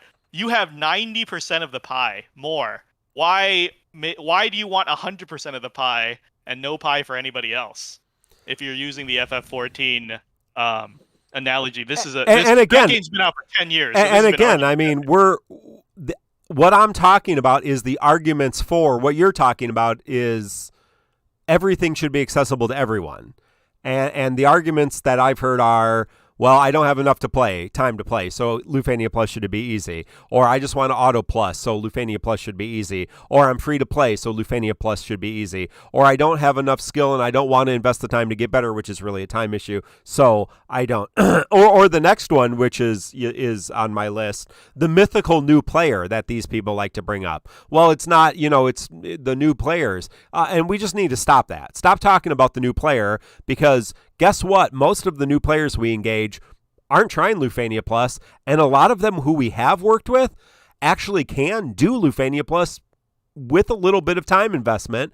And I'm actually surprised at the number of people through some difficult times who have come on and actually became part of the game, got good, and started beating content. Because they actually came on and said, how do you do this? How do you do this? Hey, I tried this. It didn't work. And they're open to suggestions. And they're like, hey, can you watch me stream and tell me what I'm doing wrong? And it's been awesome to see those new players. I don't think new players are complaining. New players, they just use them as kind of this scapegoat to really prove my magical point, which doesn't exist. And it's just terrible. Stop. So, I mean, again, I'm trying to debunk these arguments for this time, which is not good. Like this time, which is not, I'm open to suggestions after a few drinks too. Aren't we all? But yeah, and I don't understand why that this, again, vocal minority of the player base can't just be okay with stopping at Loophania. And that's one of the other reasons, kind of skipping ahead on my line. Well, because I want to get all of the mats. Like, well, there's resources locked behind Loophania Plus. Well, let's stop for a second and talk about that. There's a few tickets, which you got plenty of tickets. You don't need the extra 5 tickets you get or whatever it is from Loophania Plus. And yes, there's ingots for BT Pluses. But if you beat Loophania, you get books. And if you use gems, you get books, which make ingots, which eventually will allow you to make BT Pluses. And that will be fine for beating Loophania. You don't need tons of BT Pluses to beat Loophania Plus. And so why do you need those materials? And if you're not doing Loophania or Loophania Plus, why do you need BT Pluses? You don't. You don't need the extra income from these extra resources if you're not doing the content. Talking about Final Fantasy XIV, you don't need the Savage gear to do regular content, to do story mode. You need it to do high-end content. That's how it's designed. And this is no different. So don't say that you need those mats. Either get good, spend time, learn the fights, and beat them to get the mats, or be okay having them at a slower rate and beating lesser content, and choose where your level is. Because yes, there are different levels of difficulties, but apparently no one is okay with choosing what difficulty is best for them. And I'm not that, because there are plenty of people who are like, I just do chaos, or I just do regular Loophania. Plenty of people like that. Again, I think this is Hitmonchan doesn't do Loophania Plus. Yeah. He just does Loophania. Because when he says, oh, I don't want to invest the time to figure out Loophania Plus, he means it. So what he does is he just does Loophanias and collects rewards and pulls and builds whatever characters he likes.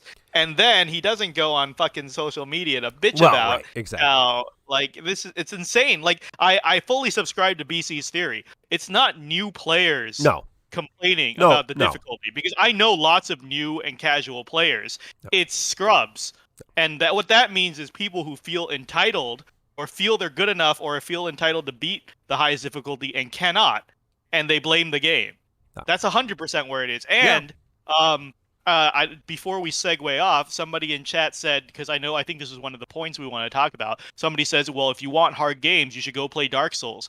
First of all, if your idea of a hard game is Dark Souls, I hate to burst your bubble, pal, but that's also an RPG where you literally can gain enough stats to ignore the skill. Like, if you want to talk about hard games, I'm saying skill-based games like FPSs and fighting games. Dark Souls is not a hard game. If that's your definition of a hard game, I weep for you. The second thing is, it's not we're saying make every game quote-unquote Dark Souls. It's this difficulty already existed in default. Like, no, we were at a good point. Yeah, this level of difficulty already existed. I actually had a blast with the first 3 months of Loophania Plus. We were at a good point. Yeah. This difficulty already existed. We're not saying make the game into something that it isn't. We're saying there's a reason why veterans dread this so-called garbage time. Whereas people are coming out of the woodwork saying, oh, the devs finally learned this is what they should do. They should make this the fucking game. No, clearly, as we said in the beginning, that was not the intention of the game. Clearly, that's why they correct this later. They don't want the game to be this the entire way. Yeah. And what the veterans have been asking is just, hey, throw us a bone here and there. If you could do some more GL exclusive fights and or pump the difficulty up a little, that'd be great. But there's a lot of backlash to that. There's too much infighting about this one topic, when all we're saying is, hey, we know there's a rough patch coming up. Can we get some extra difficult things in there once in a while? And then people are coming out of the woodwork saying, no, this is the best state of the game. Dark Souls is very difficult and takes time to learn mechanics. I disagree. Sick Church, I don't care if you disagree. Any RPG is a numbers game, and you are by default minimizing the challenge by increasing stats. Because you can say it takes time to learn mechanics, but you can also say it takes time to farm souls, to level up your stats and equipment. Play a fighting game or an FPS where that's not an option, and it's not about the amount of time you invest, it's about how you actually learn to get good. Play a ranked game. I'm not talking about RPG or what kind of game it is. It's still a difficult game to master. That's fine, but I'm saying there's far more difficult games out there. RPG should not be your standard of a difficult game. Dark Souls is certainly not an easy game, but there are more difficult games out there. That's for sure. Just than RPGs in general. But yeah, so again, this has been the first month of garbage time. So I thought it was a good time to reflect about it. As Mino said, people have been coming out of the woodwork. A vocal minority. I don't think the vast majority of you watching, listening are in this boat. But, it's the Reddit bloggers and the Facebook bloggers and the Discord chumps and whatever that are just going on Yeah, Dance Dance Revolution, very difficult game. And Guitar Hero, I am very good at Guitar Hero. And Rock Band. That are just running their mouths. And so I think we all enjoy. Again, this is never going to be the most difficult game, and it wasn't the most difficult game, but there were challenges that we enjoyed in eras past, even this last era before current era. And there will be challenges again. And so this is not forever. We're probably not going to talk about it ever again. And who knows? The problem is, over the next 4 months, it's just not going to be very engaging content. We're going to say, here's the fight and it's pretty much easy. And here's a character and they do stuff. And I mean, it's just, we'll find ways to make it engaging and stuff. But it would be nice if there was a challenge, and hopefully we'll get some surprises, and there will be some challenges, and maybe even this time will not last as long as it did. But hey, let's get to some of your questions. Okay, speaking of which, I was saving because Raw Life redeemed the QA thing, Oh, right? thank you. And he said to save it to the end. He says, save this to the end. Don't stop the rant for this question, but I want to ask, after this discussion, do we think there's a chance the devs could hear the veteran players' complaints and potentially make some fights slightly harder instead of exact copies of the JP fights? So I think I've said this multiple times. I expect nothing. That's the healthy way to approach it. I don't expect every plea to be heard and answered, whatever is reasonable. 100%. Just like I don't, yeah. So that being said, like, DeFo is proven to be pretty receptive on both sides to the player base, right? They make plenty of changes to quality of life based on what players are asking for. They tune a lot of things, like they're tuning the FR era, they said, based on player feedback. Based on player feedback, they've canceled cursed artifacts. Based on player feedback, they've done this and this and this. Like, even in GL specifically, we're saying they sped up Cosmos garbage time because they thought that was too long back then. So I think, I forgot who said it earlier in chat. Kudos to you. I know one of our veteran viewers were saying, do you think they could speed this up like they did Cosmos for the same reason? Right. Yeah. Like, there were garbage times they sped up. They slightly sped up the first garbage time that we experienced. They first sped up certain garbage times in year one with early hard difficulties and then early EXs. Yep. That's what it was there for, to break up the monotony. The second year, Golbez, Kuja, Renoa garbage time, they slightly sped that up too. Not very much, but they did a little bit, and they threw in some time traveling too. Cosmos era was sped through. Historically, there is precedence. So, and why is there precedence? Because this will not make them money, and they know that. Like, they have the receipts from the Japanese version of the game. This era did not make them money for an extended period of time, so it will behoove them to change some things to make some money. Now, Anniversary will make some money, but then, there will be potentially 4 months of not a lot of money coming in. And so they'll try to figure out ways to do that, and I assume you will see something. That being said, we don't expect anything. Theologica said, didn't Josepher make a poll and the majority of votes... I wanted to answer that too, right? Yeah, the majority of votes liked the easier difficulty. How accurate of representation is that? Well, let me answer this. Let me answer first. Yeah. All right, I actually was going to bring this up earlier when Mark mentioned the Theologica, the Josepher poll. So I'm so glad you brought it up again, Theologica, because I almost forgot. Breaking news... I love this because I think... Oh, sorry, Tree Void. I know you're in chat, and I wanted to get you in on this too, because I know Tree Void was arguing earlier in the Discord that... And again, Tree Void, don't apologize or anything. Discussion and healthy debate is fine. We welcome your level-headed arguments, right? Like, you're not... If you were a troll, we just ban you right away. Tree Void brought up Joe's poll as the only data we truly have on... on garbage time, like only hard statistics. That's why he was saying, like, are we, who are asking for more difficulty, truly the vocal minority? Because according to Joel's poll, 52% of the people he polled like an easier difficulty. Well, the numbers are out, and Joel's poll had 32 people. Joe's poll was 32 people answered that poll.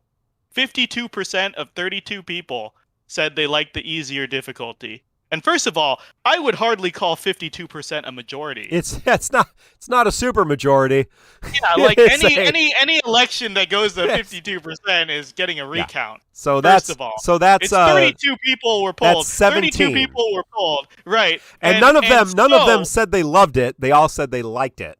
Yeah, and there was so I just want to option. tell you, for anyone out there with a poor understanding of mathematics or statistics or 17 people.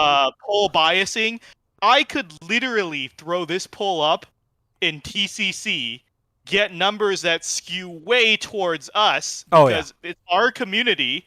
So obviously the people in our community are going to agree with us. So, obviously the people in Josepher's community are going to want easier content.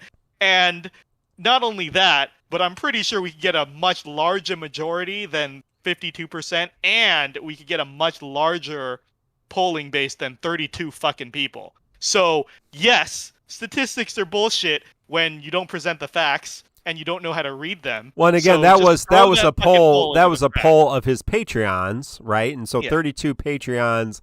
And Joe, and he has said this, he is a more casual player. He's not an end game, he's certainly not in yet in Final Fantasy 14 either. And so, when that's your persona and that's who you are as a brand, you're going to get a little bit more of the casual base too. But 17 people is not a great. Again, it's not even a majority. It's almost split. I guess. Yeah. $5 from CSAM. I started a poll on Reddit with more votes than that already. Yeah. And we could. But we don't even need to start a poll on our Discord because we would know. Because we've banned everybody who disagrees with us. But yeah, and I don't think, again, I really think it's a vocal minority. It's people who, like Mino said, they're scrubs. They're constantly failing at the game for various different reasons, mostly on them usually. And they enjoy these easy times in the game because then they feel good about beating all the content. And you don't have to be. Like, we're not all good at things. It's okay to not be good at everything. I'm not good at everything. There's a lot of stuff I'm not good at, right?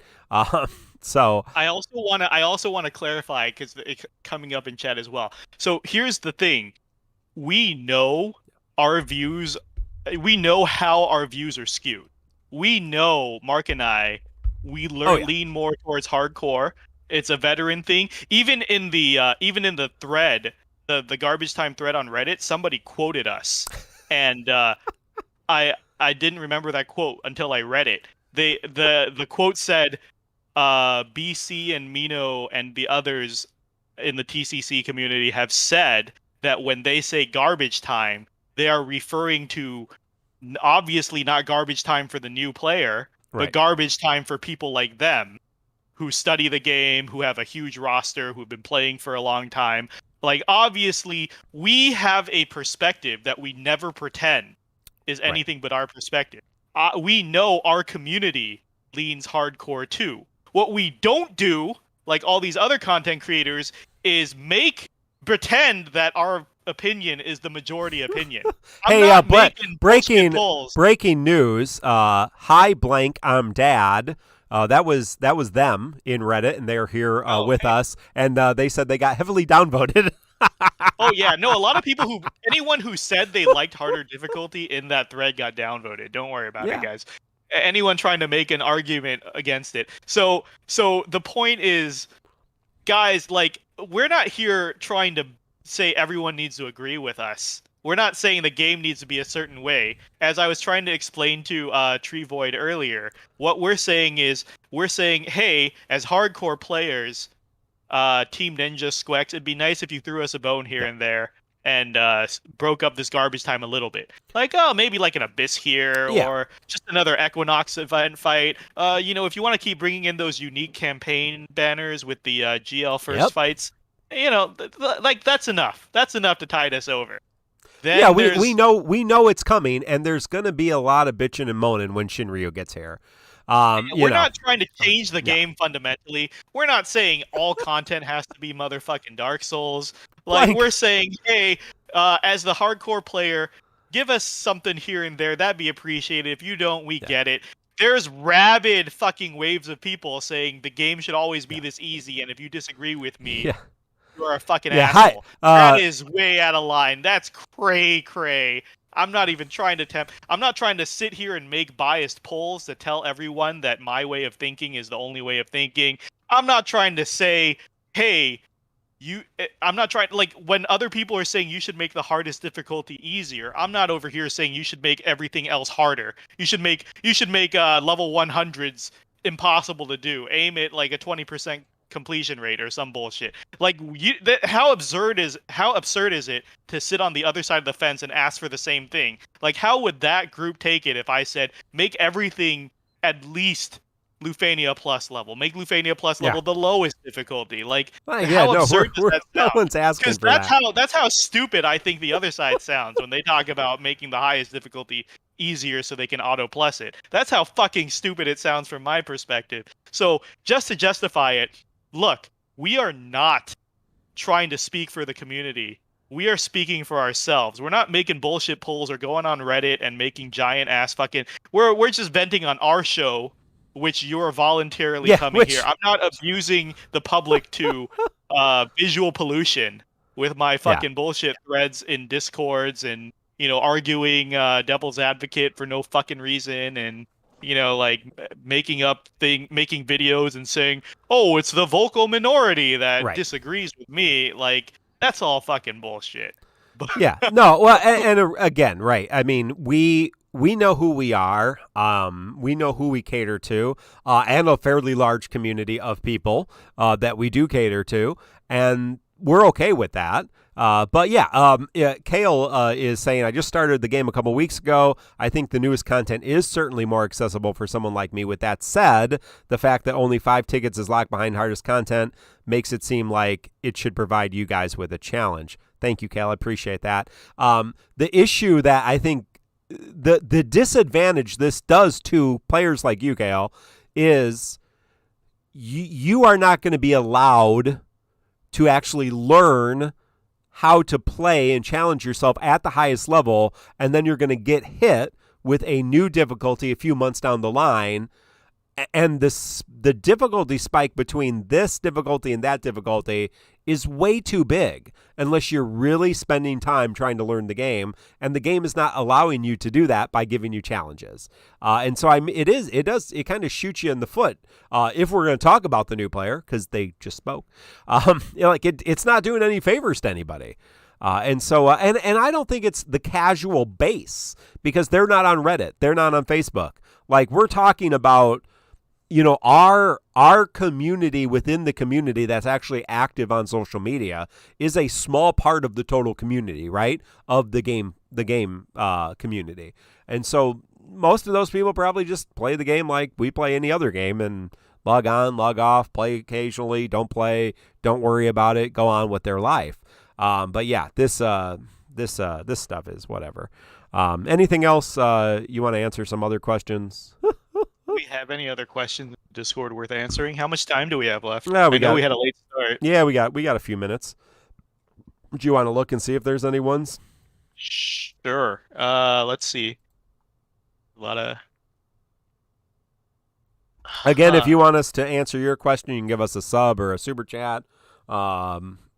Some of these are more generic questions that are for a post show or a future post show. For the podcast, we'll only be answering defo questions.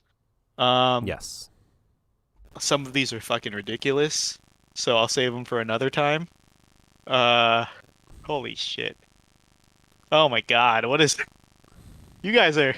Man, this is some garbage time shit. No wonder you guys are asking some stupid ass questions. Our question channel proving once again. It is garbage time. Okay, all right. Eamon asks, have you ever had any specific characters that you associate with having fun in this game? Like a specific character gets rerun and you remember having a lot of fun playing them in their previous iteration. I think that's a pretty wide question. So I'll let Mark tackle that first. Well, I mean, it is a character collector game, and I do enjoy playing favorites, and so, every time Squall comes out, I enjoy him. I'm looking forward to his BT plus. So, it would be probably just that. I don't know if there's any particular characters like, oh yeah, I really like them, and I didn't anticipate that. So, Okay, yeah. sure. A character that I always remember having fun with is Realm every iteration. Yeah, Realm's I've great. never not had fun playing Realm. So I think that that's a character I'm purely pulling for mechanics every time. I haven't been disappointed yet.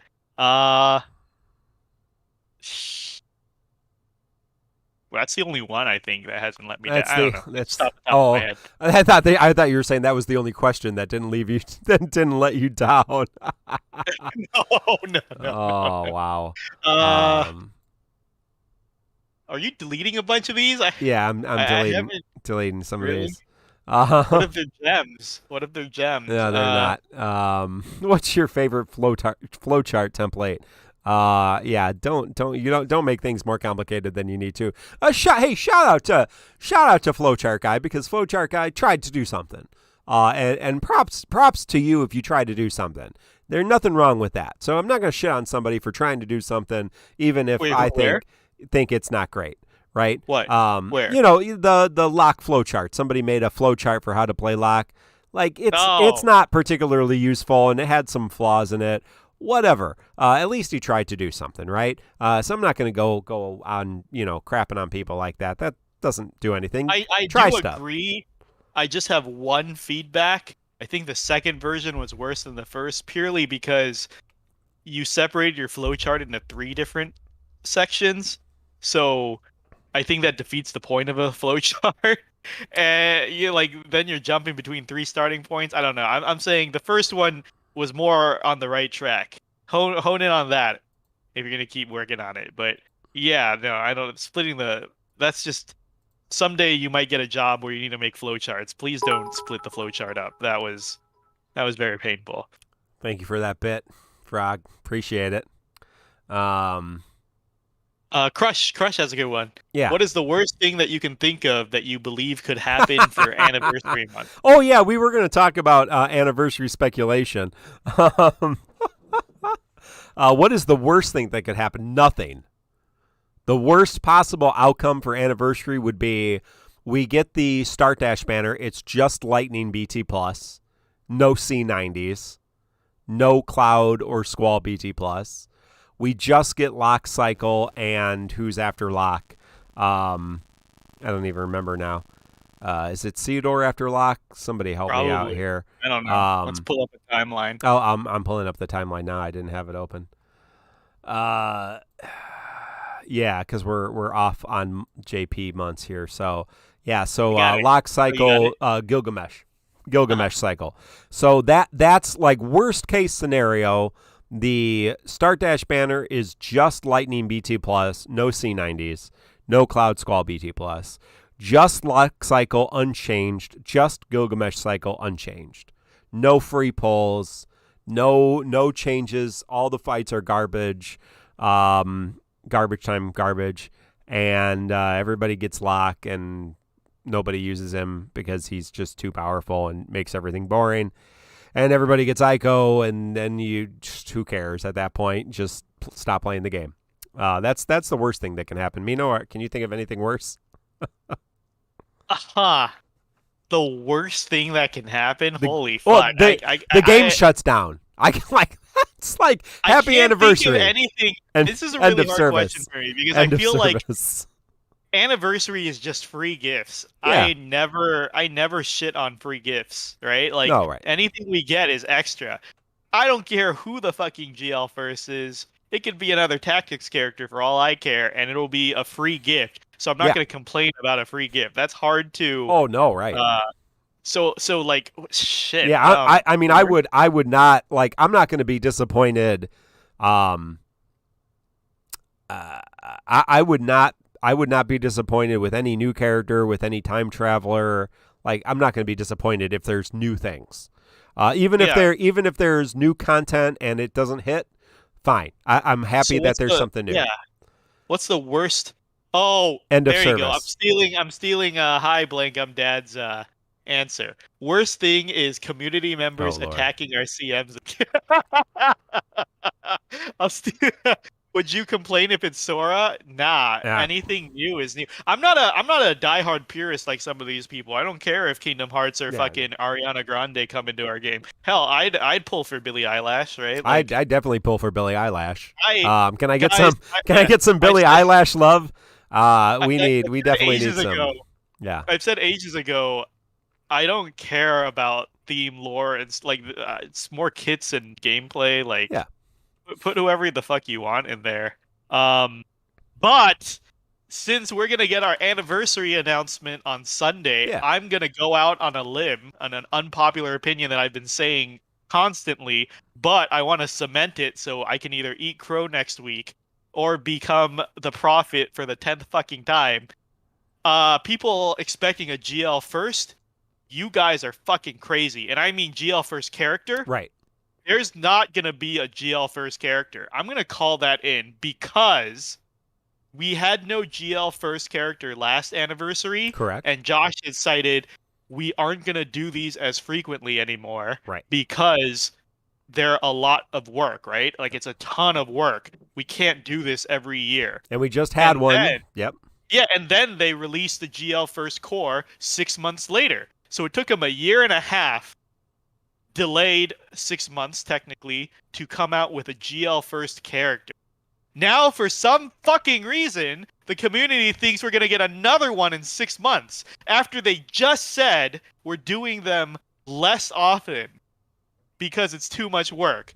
People think that means, hey, we're going to get another GL First in 6 motherfucking months when the last one took a year and a half to work on. Like, I don't understand. I don't. You know what? I've just given up trying to. I don't think our player base has a lot of fucking intelligence No, or it's pretty pattern sad. recognition or It's anything. pretty But sad. I'm gonna call it right now. No GL first character. Stop fucking guessing. I'm But- calling it. I'm either gonna but- eat shit on Sunday or I'm gonna be a fucking prophet. But guys. GL first Tifa BT cycle. So early time travel Tifa BT cycle you heard it here first. Early Tifa time traveler BT cycle with lock. Double BT banner. Double B. No, they're going to split it up. They're going to kick Furion out. It's going to be just one banner with Tifa and her BT plus. So if we get anything at all, I'm expecting if we get anything at all, again, I'm not someone I don't like random speculation, but I would say either some time traveled LDs or C90s, which they're clearly okay with doing at this point, or a GL. Fuck. I don't want to say GL first BT cycle, BT, because I'm super against that shit. You know what? That's what I'm going for my answer. Worst thing that could happen is a GL first There you BT plus, guys. There you go. Yeah. I really don't want it. There you go. There is a question, an actual question about the game. It's amazing. In here somewhere. Red Kane asks, and thank you for being a supporter, Red Kane. How do you recommend we choose which characters to buy purple Loophania and blue armors for? Are certain types of purple armor more important than others? Yes, characters you're going to use often get their blue armor. I think it's as simple as that. We've talked about it before too. They are arguably the most limited resource right now, blue armors. So just use them on the characters you really like. Like, if I regret anything, it's characters that I've used blue armor on. So just make sure that you really, really want to use the character a lot before you blue armor. Yes, arguably some blue armors are better than others, and you can dig into that and min-max that. But it's such a limited resource that I think really the only right answer is to say use them on characters that are your favorites and use them on characters you're going to use a lot. And that's the only people you should be bluing.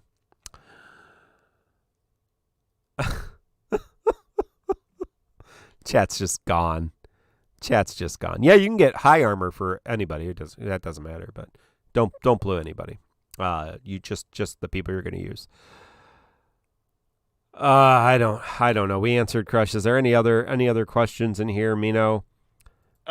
Thought somebody was typing one, but I think we're good unless chat has one at some point. I think we are good. Mino's not been feeling good, as we shared earlier, so I want to make sure that we don't keep him on too long.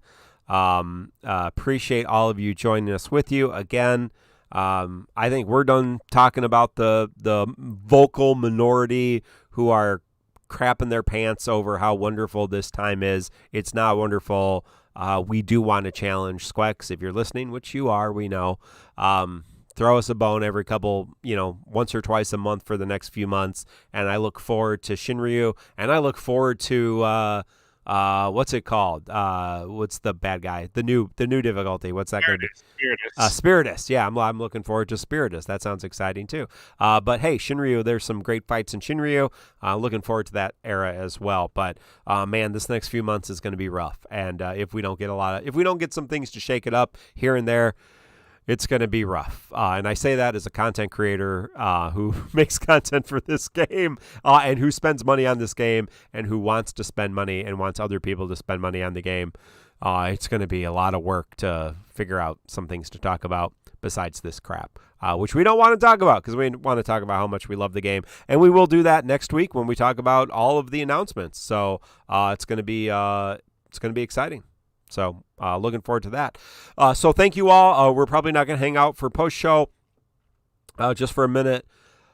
This has been episode 185 of the Crystal Chronicles, recorded on January 27, 2022 for myself, Mark, and Mina Spellgood.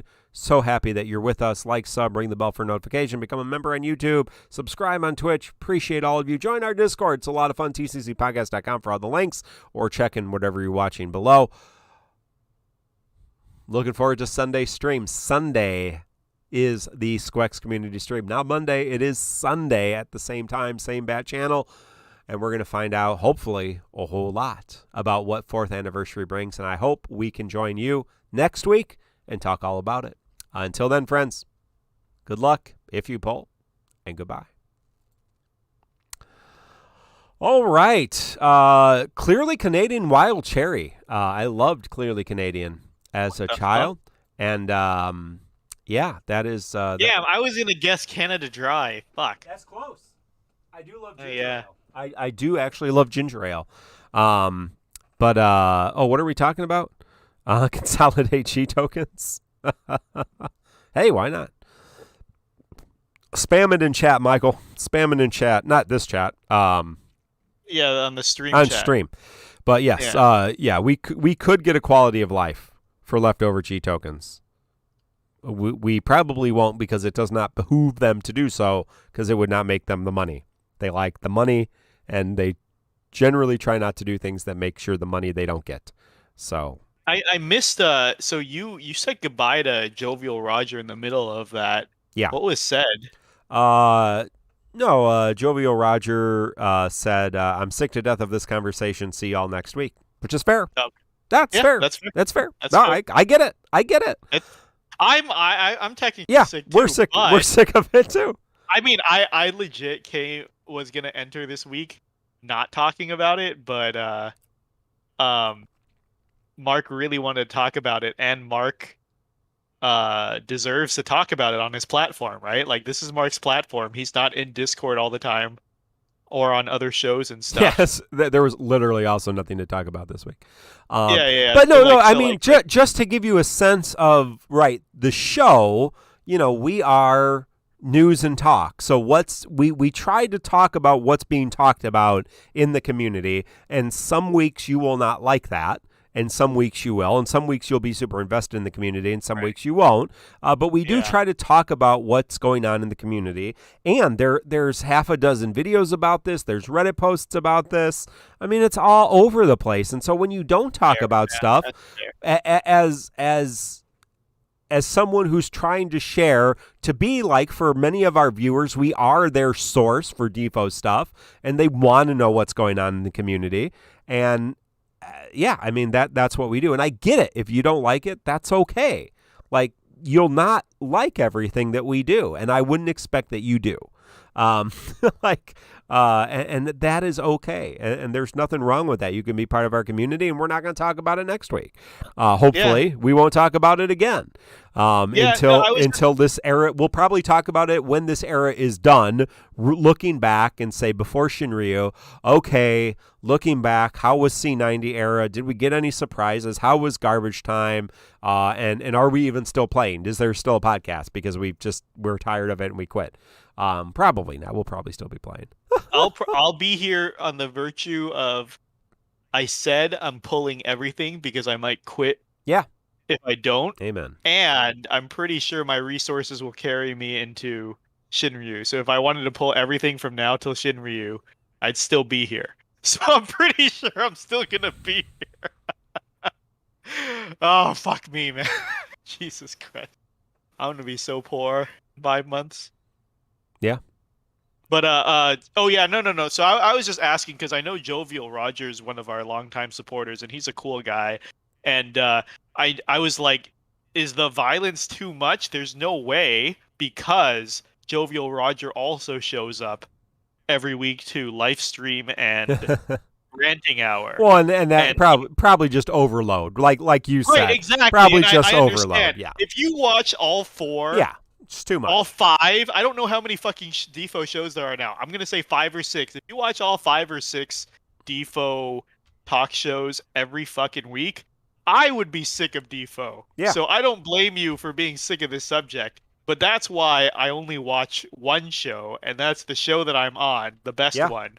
So limit your intake. This is what we talk about. You're going to burn out on content. You need to be pickier. You can't pull every character. You have to focus your efforts into one talk show. You're just going to hear the same inferior echo of this show on the other 5 shows this coming week until next Thursday. Like, I'm pretty sure, what's that Captain America quote that the Falcon says? The live stream does everything we do, just slower. Yeah. So, right. So just watch us and you won't be burnt out. Then all of these takes will always be fresh and you'll always enjoy it. We do.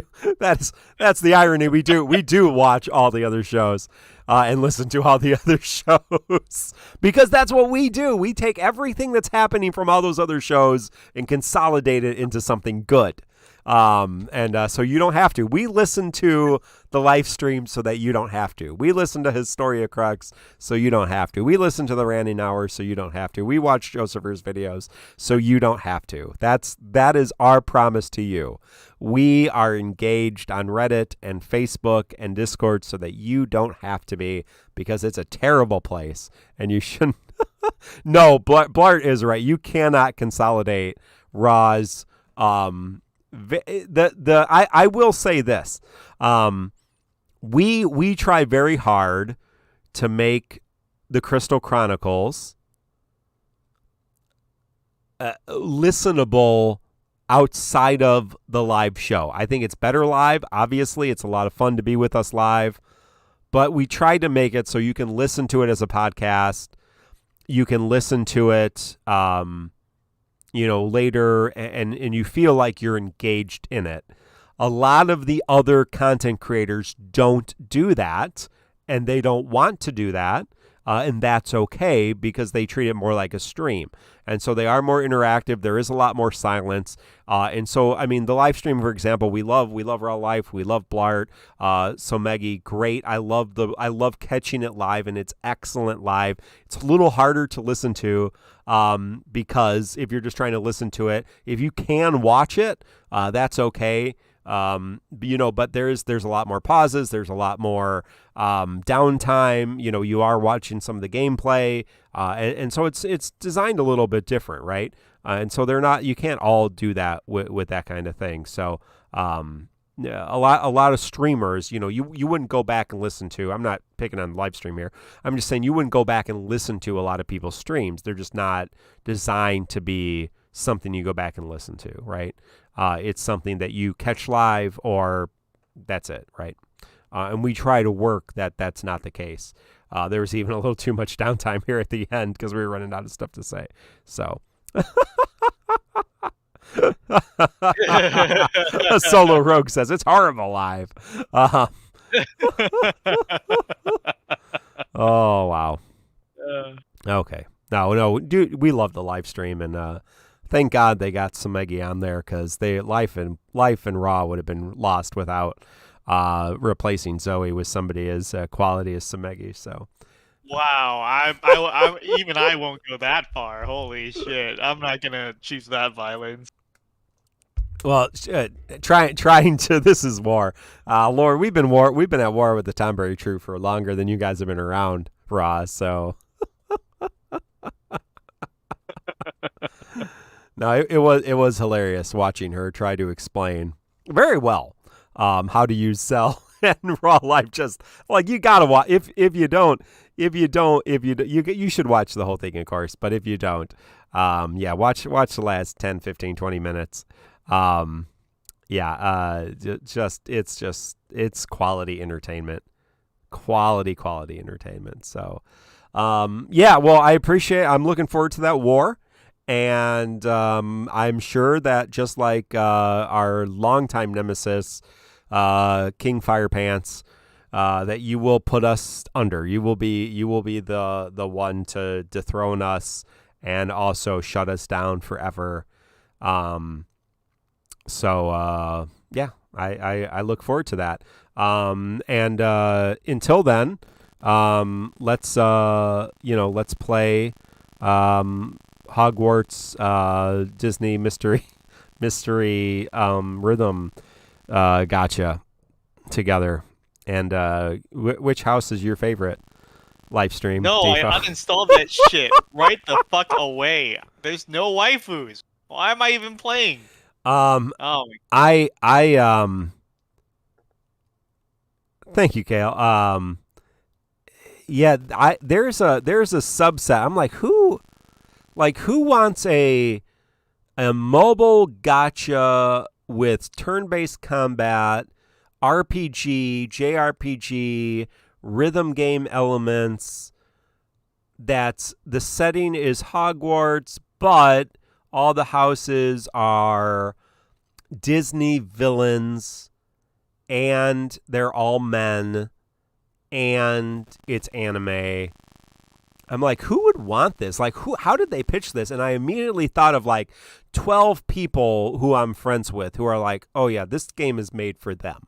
What the fuck? Yeah, I know a lot of people who are like, oh yeah, this, and I did a post on Facebook, and several of them were like, oh yeah, this game is great. Some of them are gay. Some of them are beyond that in the LGBTQ community. Some of them are women. What's beyond gay? No, bisexual, transgender, plus, asexual. But yeah, some of them are gay men specifically I was talking about, but some of them are not, that are, other things. So, non heterosexual. And yeah, a lot of crazy women who I know in my life. This is right up their alley. A lot of murder hobos. Speaking of that, check out, if you like murder hobos, check out Man Shorts. Oh shit! Hold on. I think this is legit news. Oh. Jack Garland from Strangers of Paradise coming to JP this month. What? P Shadowheart says Beyond Gay are the super gays. Like Beyond Burger. It's very similar. The Beyond Burger. JP getting Jack Garland. Each character, including Jack, will participate in a. Oh, it's not this month, but he's confirmed. Okay, that makes sense. It's the same. I mean, I honestly expected it. I didn't know it would be so soon, but I expected it because it's the same company. Team Ninja makes both. Oh, nice. Yeah, you're right. Right. Yeah. Yeah. Is he going to be a BT character? No, he has to, right? He's the protagonist of his game. He is. Wait, snap. What? Yeah, you didn't get this on the live stream, so I'm glad you're still here, Rob. It's not in the video, right? they do the in-game infiltration port after the maintenance. The maintenance just finished. People are logging in and seeing the in-game report. Yin says, don't you mean Jack from Type 0? Nope. We literally mean Jack from Stranger of Paradise. Each character, including Jack, will participate in DFF Opera Omnia, will be released one after another after main release on March 18th. Don't miss it. And a little later with new characters that will appear at the end of February. The number of characters that will finally appear will be 160. Who will be the 160th character? Try to anticipate. Also, from the latest Final Fantasy series, Stranger of Paradise, Final Fantasy Origin, whose final trailer was released the other day and is about to be released. So it appears that character 160 will in fact be Jack Garland from Strangers of Paradise, which is great because they should do more of that. Like, why would you not do cross promotion? It's awesome. Oh, put this on the board, BC, for all the people that say this game never cross promotes. By the way, after the dozen examples I gave you, here's another one to the list. Yes. For some reason, yes. people don't think. Raw Life called this. Everybody go like and subscribe to Livestream Defo right now. All this. Raw, this was an inevitability. What the fuck? No, you're great. You're great. We love you. You're so good. You are a prophet among men. Top 5 Defo prophets, definitely. If I did a list of YouTube video today. Sorry. Fuck the live stream. Specifically Raw Life. Raw Life is the best. Yes. Plaudits. Yes. Oh, wow. Very exciting. Very exciting. Look forward to my top 5 houses in Disney Wicked Wonderland. and my reroll guide for all of the super gays, as we've beyond gays, sorry, that we've shared before, and rabid weeb girls that I may or may not have dated in the past. So, very into this game, and there's nothing else to do for the next 4 days, so I'm gonna play it. See how it goes. Yes, Saraya. Raw Life is indeed in the top 5, right behind Redbeard Elite. I was struggling to remember his name. Redbeard Elite, right? Redbeard was with us in chat. Yes, definitely a prophet. Definitely a prophet. Yeah. True, in the truest sense of the word prophet. Right. Raw's the new Magic 8 Ball. Well, if you throw out enough guesses, eventually you might be right once or twice. I mean, that's just statistics. Who would have predicted that the main character of a new game in a Team Ninja Final Fantasy game would also be released in a Team Ninja Final Fantasy game? Like, it's hard to. Who could have seen that coming, right? Like, here, Raw, I'll do you one better. I predict he's gonna get a BT+. Yes, we are calling it right now. We are calling it right now. You heard it here on the post show that Jack Garland from Final Fantasy Strangers in Paradise, or whatever that game is called, is going to get a BT+ and an FR weapon. BT+ and FR weapon.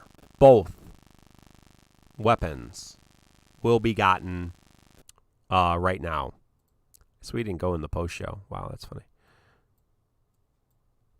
Yeah, there we go. So we were going to have a post show. I'm not even recording it. Oh, yeah. Oh, shit, we're not recording? Whatever. Damn, we had some stuff here. Yeah. Oh, well. I wasn't planning to hang around super long. No, not a problem. Good conversation. Glad we can have breaking news from Japan. We used to have a little segment on the very first season, News from Japan, and our good friend Australian Derek would come on and give us the news from the Japanese version of the game. Where the hell is this guy? I'm looking for my Llyud. My Llyud. Where are my Llyuds? Where are my Llyuds? Here he is. Pretty sure I had it here. Yeah, let's put that there. He's a big bird guy. Big bird guy doing his big bird dance. Yeah. Oh, what else are you all? What else are you all doing?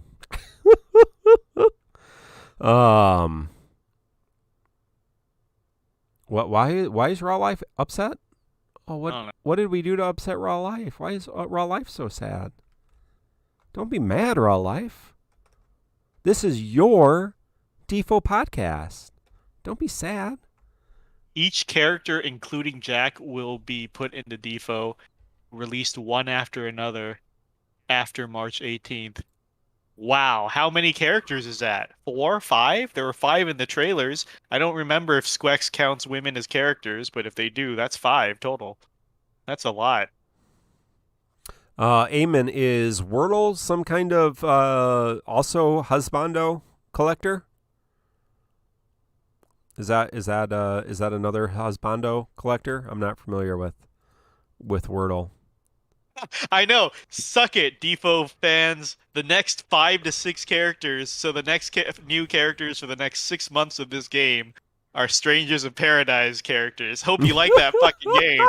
Because we ain't seeing Riku or Red 13 anytime soon. Suck it, Amaranth fans. Suck it, Angeal fans. From here on out, Strangers of Paradise for half a fucking year. Half a fucking year, guys. GG. Is that what it's saying? Is that how you're reading that? Strangers of Paradise characters only. It says each character, including Jack, will participate in DissidiaFFOO. They will be released one after another. Wow. One after another. That's a lot of new characters. They're really trying to get that money.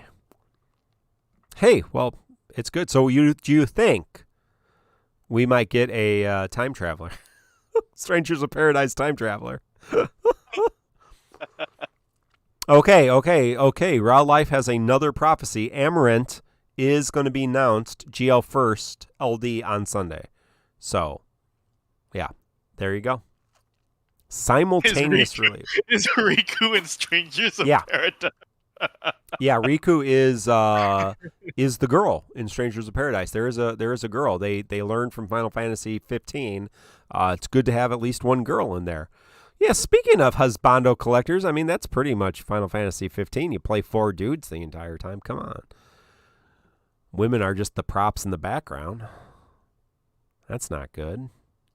It's 4 new units. All for Warrior of Lights. Yeah, so it's Jack Garland. Is he a Warrior of Light? I was under the impression, so there's 2 guys with him. And then there's 2 girls with him in the trailer as well. Mm-hmm. And then the fucking dark elf, Astos, is featured a lot, and so is Princess Sarah. So who knows how many characters they're going to fucking pull. No. But at least his party is 5, I believe. Because I don't think he counts as a Warrior of Light. Because he's Jack Garland, dog. Man, he's Jack Garland. He's here to kill chaos. He's going to kill chaos. He's going to listen to Limp Bizkit. He's going to turn it on his speaker on his iPhone because he's a douche. He literally turns off his headphones. He disables Bluetooth so that we can all hear his awesome beats. He is not a Warrior of Light. That is not how Warriors of Light act. Although, to be fair, my Warrior of Light in Final Fantasy 14 is also kind of a murder hobo. So, yeah. Yeah, but yeah, if you enjoy Murder Hobos, Man Shorts, they're on Facebook. I don't think they have a YouTube, which is a shame. But it's a group of people that does D&D skits, and they are freaking hilarious. Yeah, and the woman on there that's in the party, yeah, she's always trying to murder things, and you may say, hey, there's nobody like that. Yeah, I've met them, and I may have dated them, so they are out there. They are out there. He eats pizza with a knife and a fork. His name is Jack Garland. Wait, he's going to become... Man, spoilers, Raylos. I mean, they What? already... Well, I mean, I know Mark is kidding, but Yeah. literally the trailer says this is Garland. Yeah. And we're following his journey on how he became Garland. Like, literally, that's not even... They're not even trying to keep it a secret. You're playing as the Garland who becomes Garland. Now, why he fights Garland confuses me. Probably time travel shenanigans, but it is 100% confirmed that is going to be Garland's Breaking Bad. Yeah. I feel like his weapon will be Axe, the body spray. Oh, yeah. Yeah, no, I'm looking forward to that. But hey, it's late. Mina's not feeling good. And you all aren't feeling good after listening to us talk for a couple hours. So thank you all.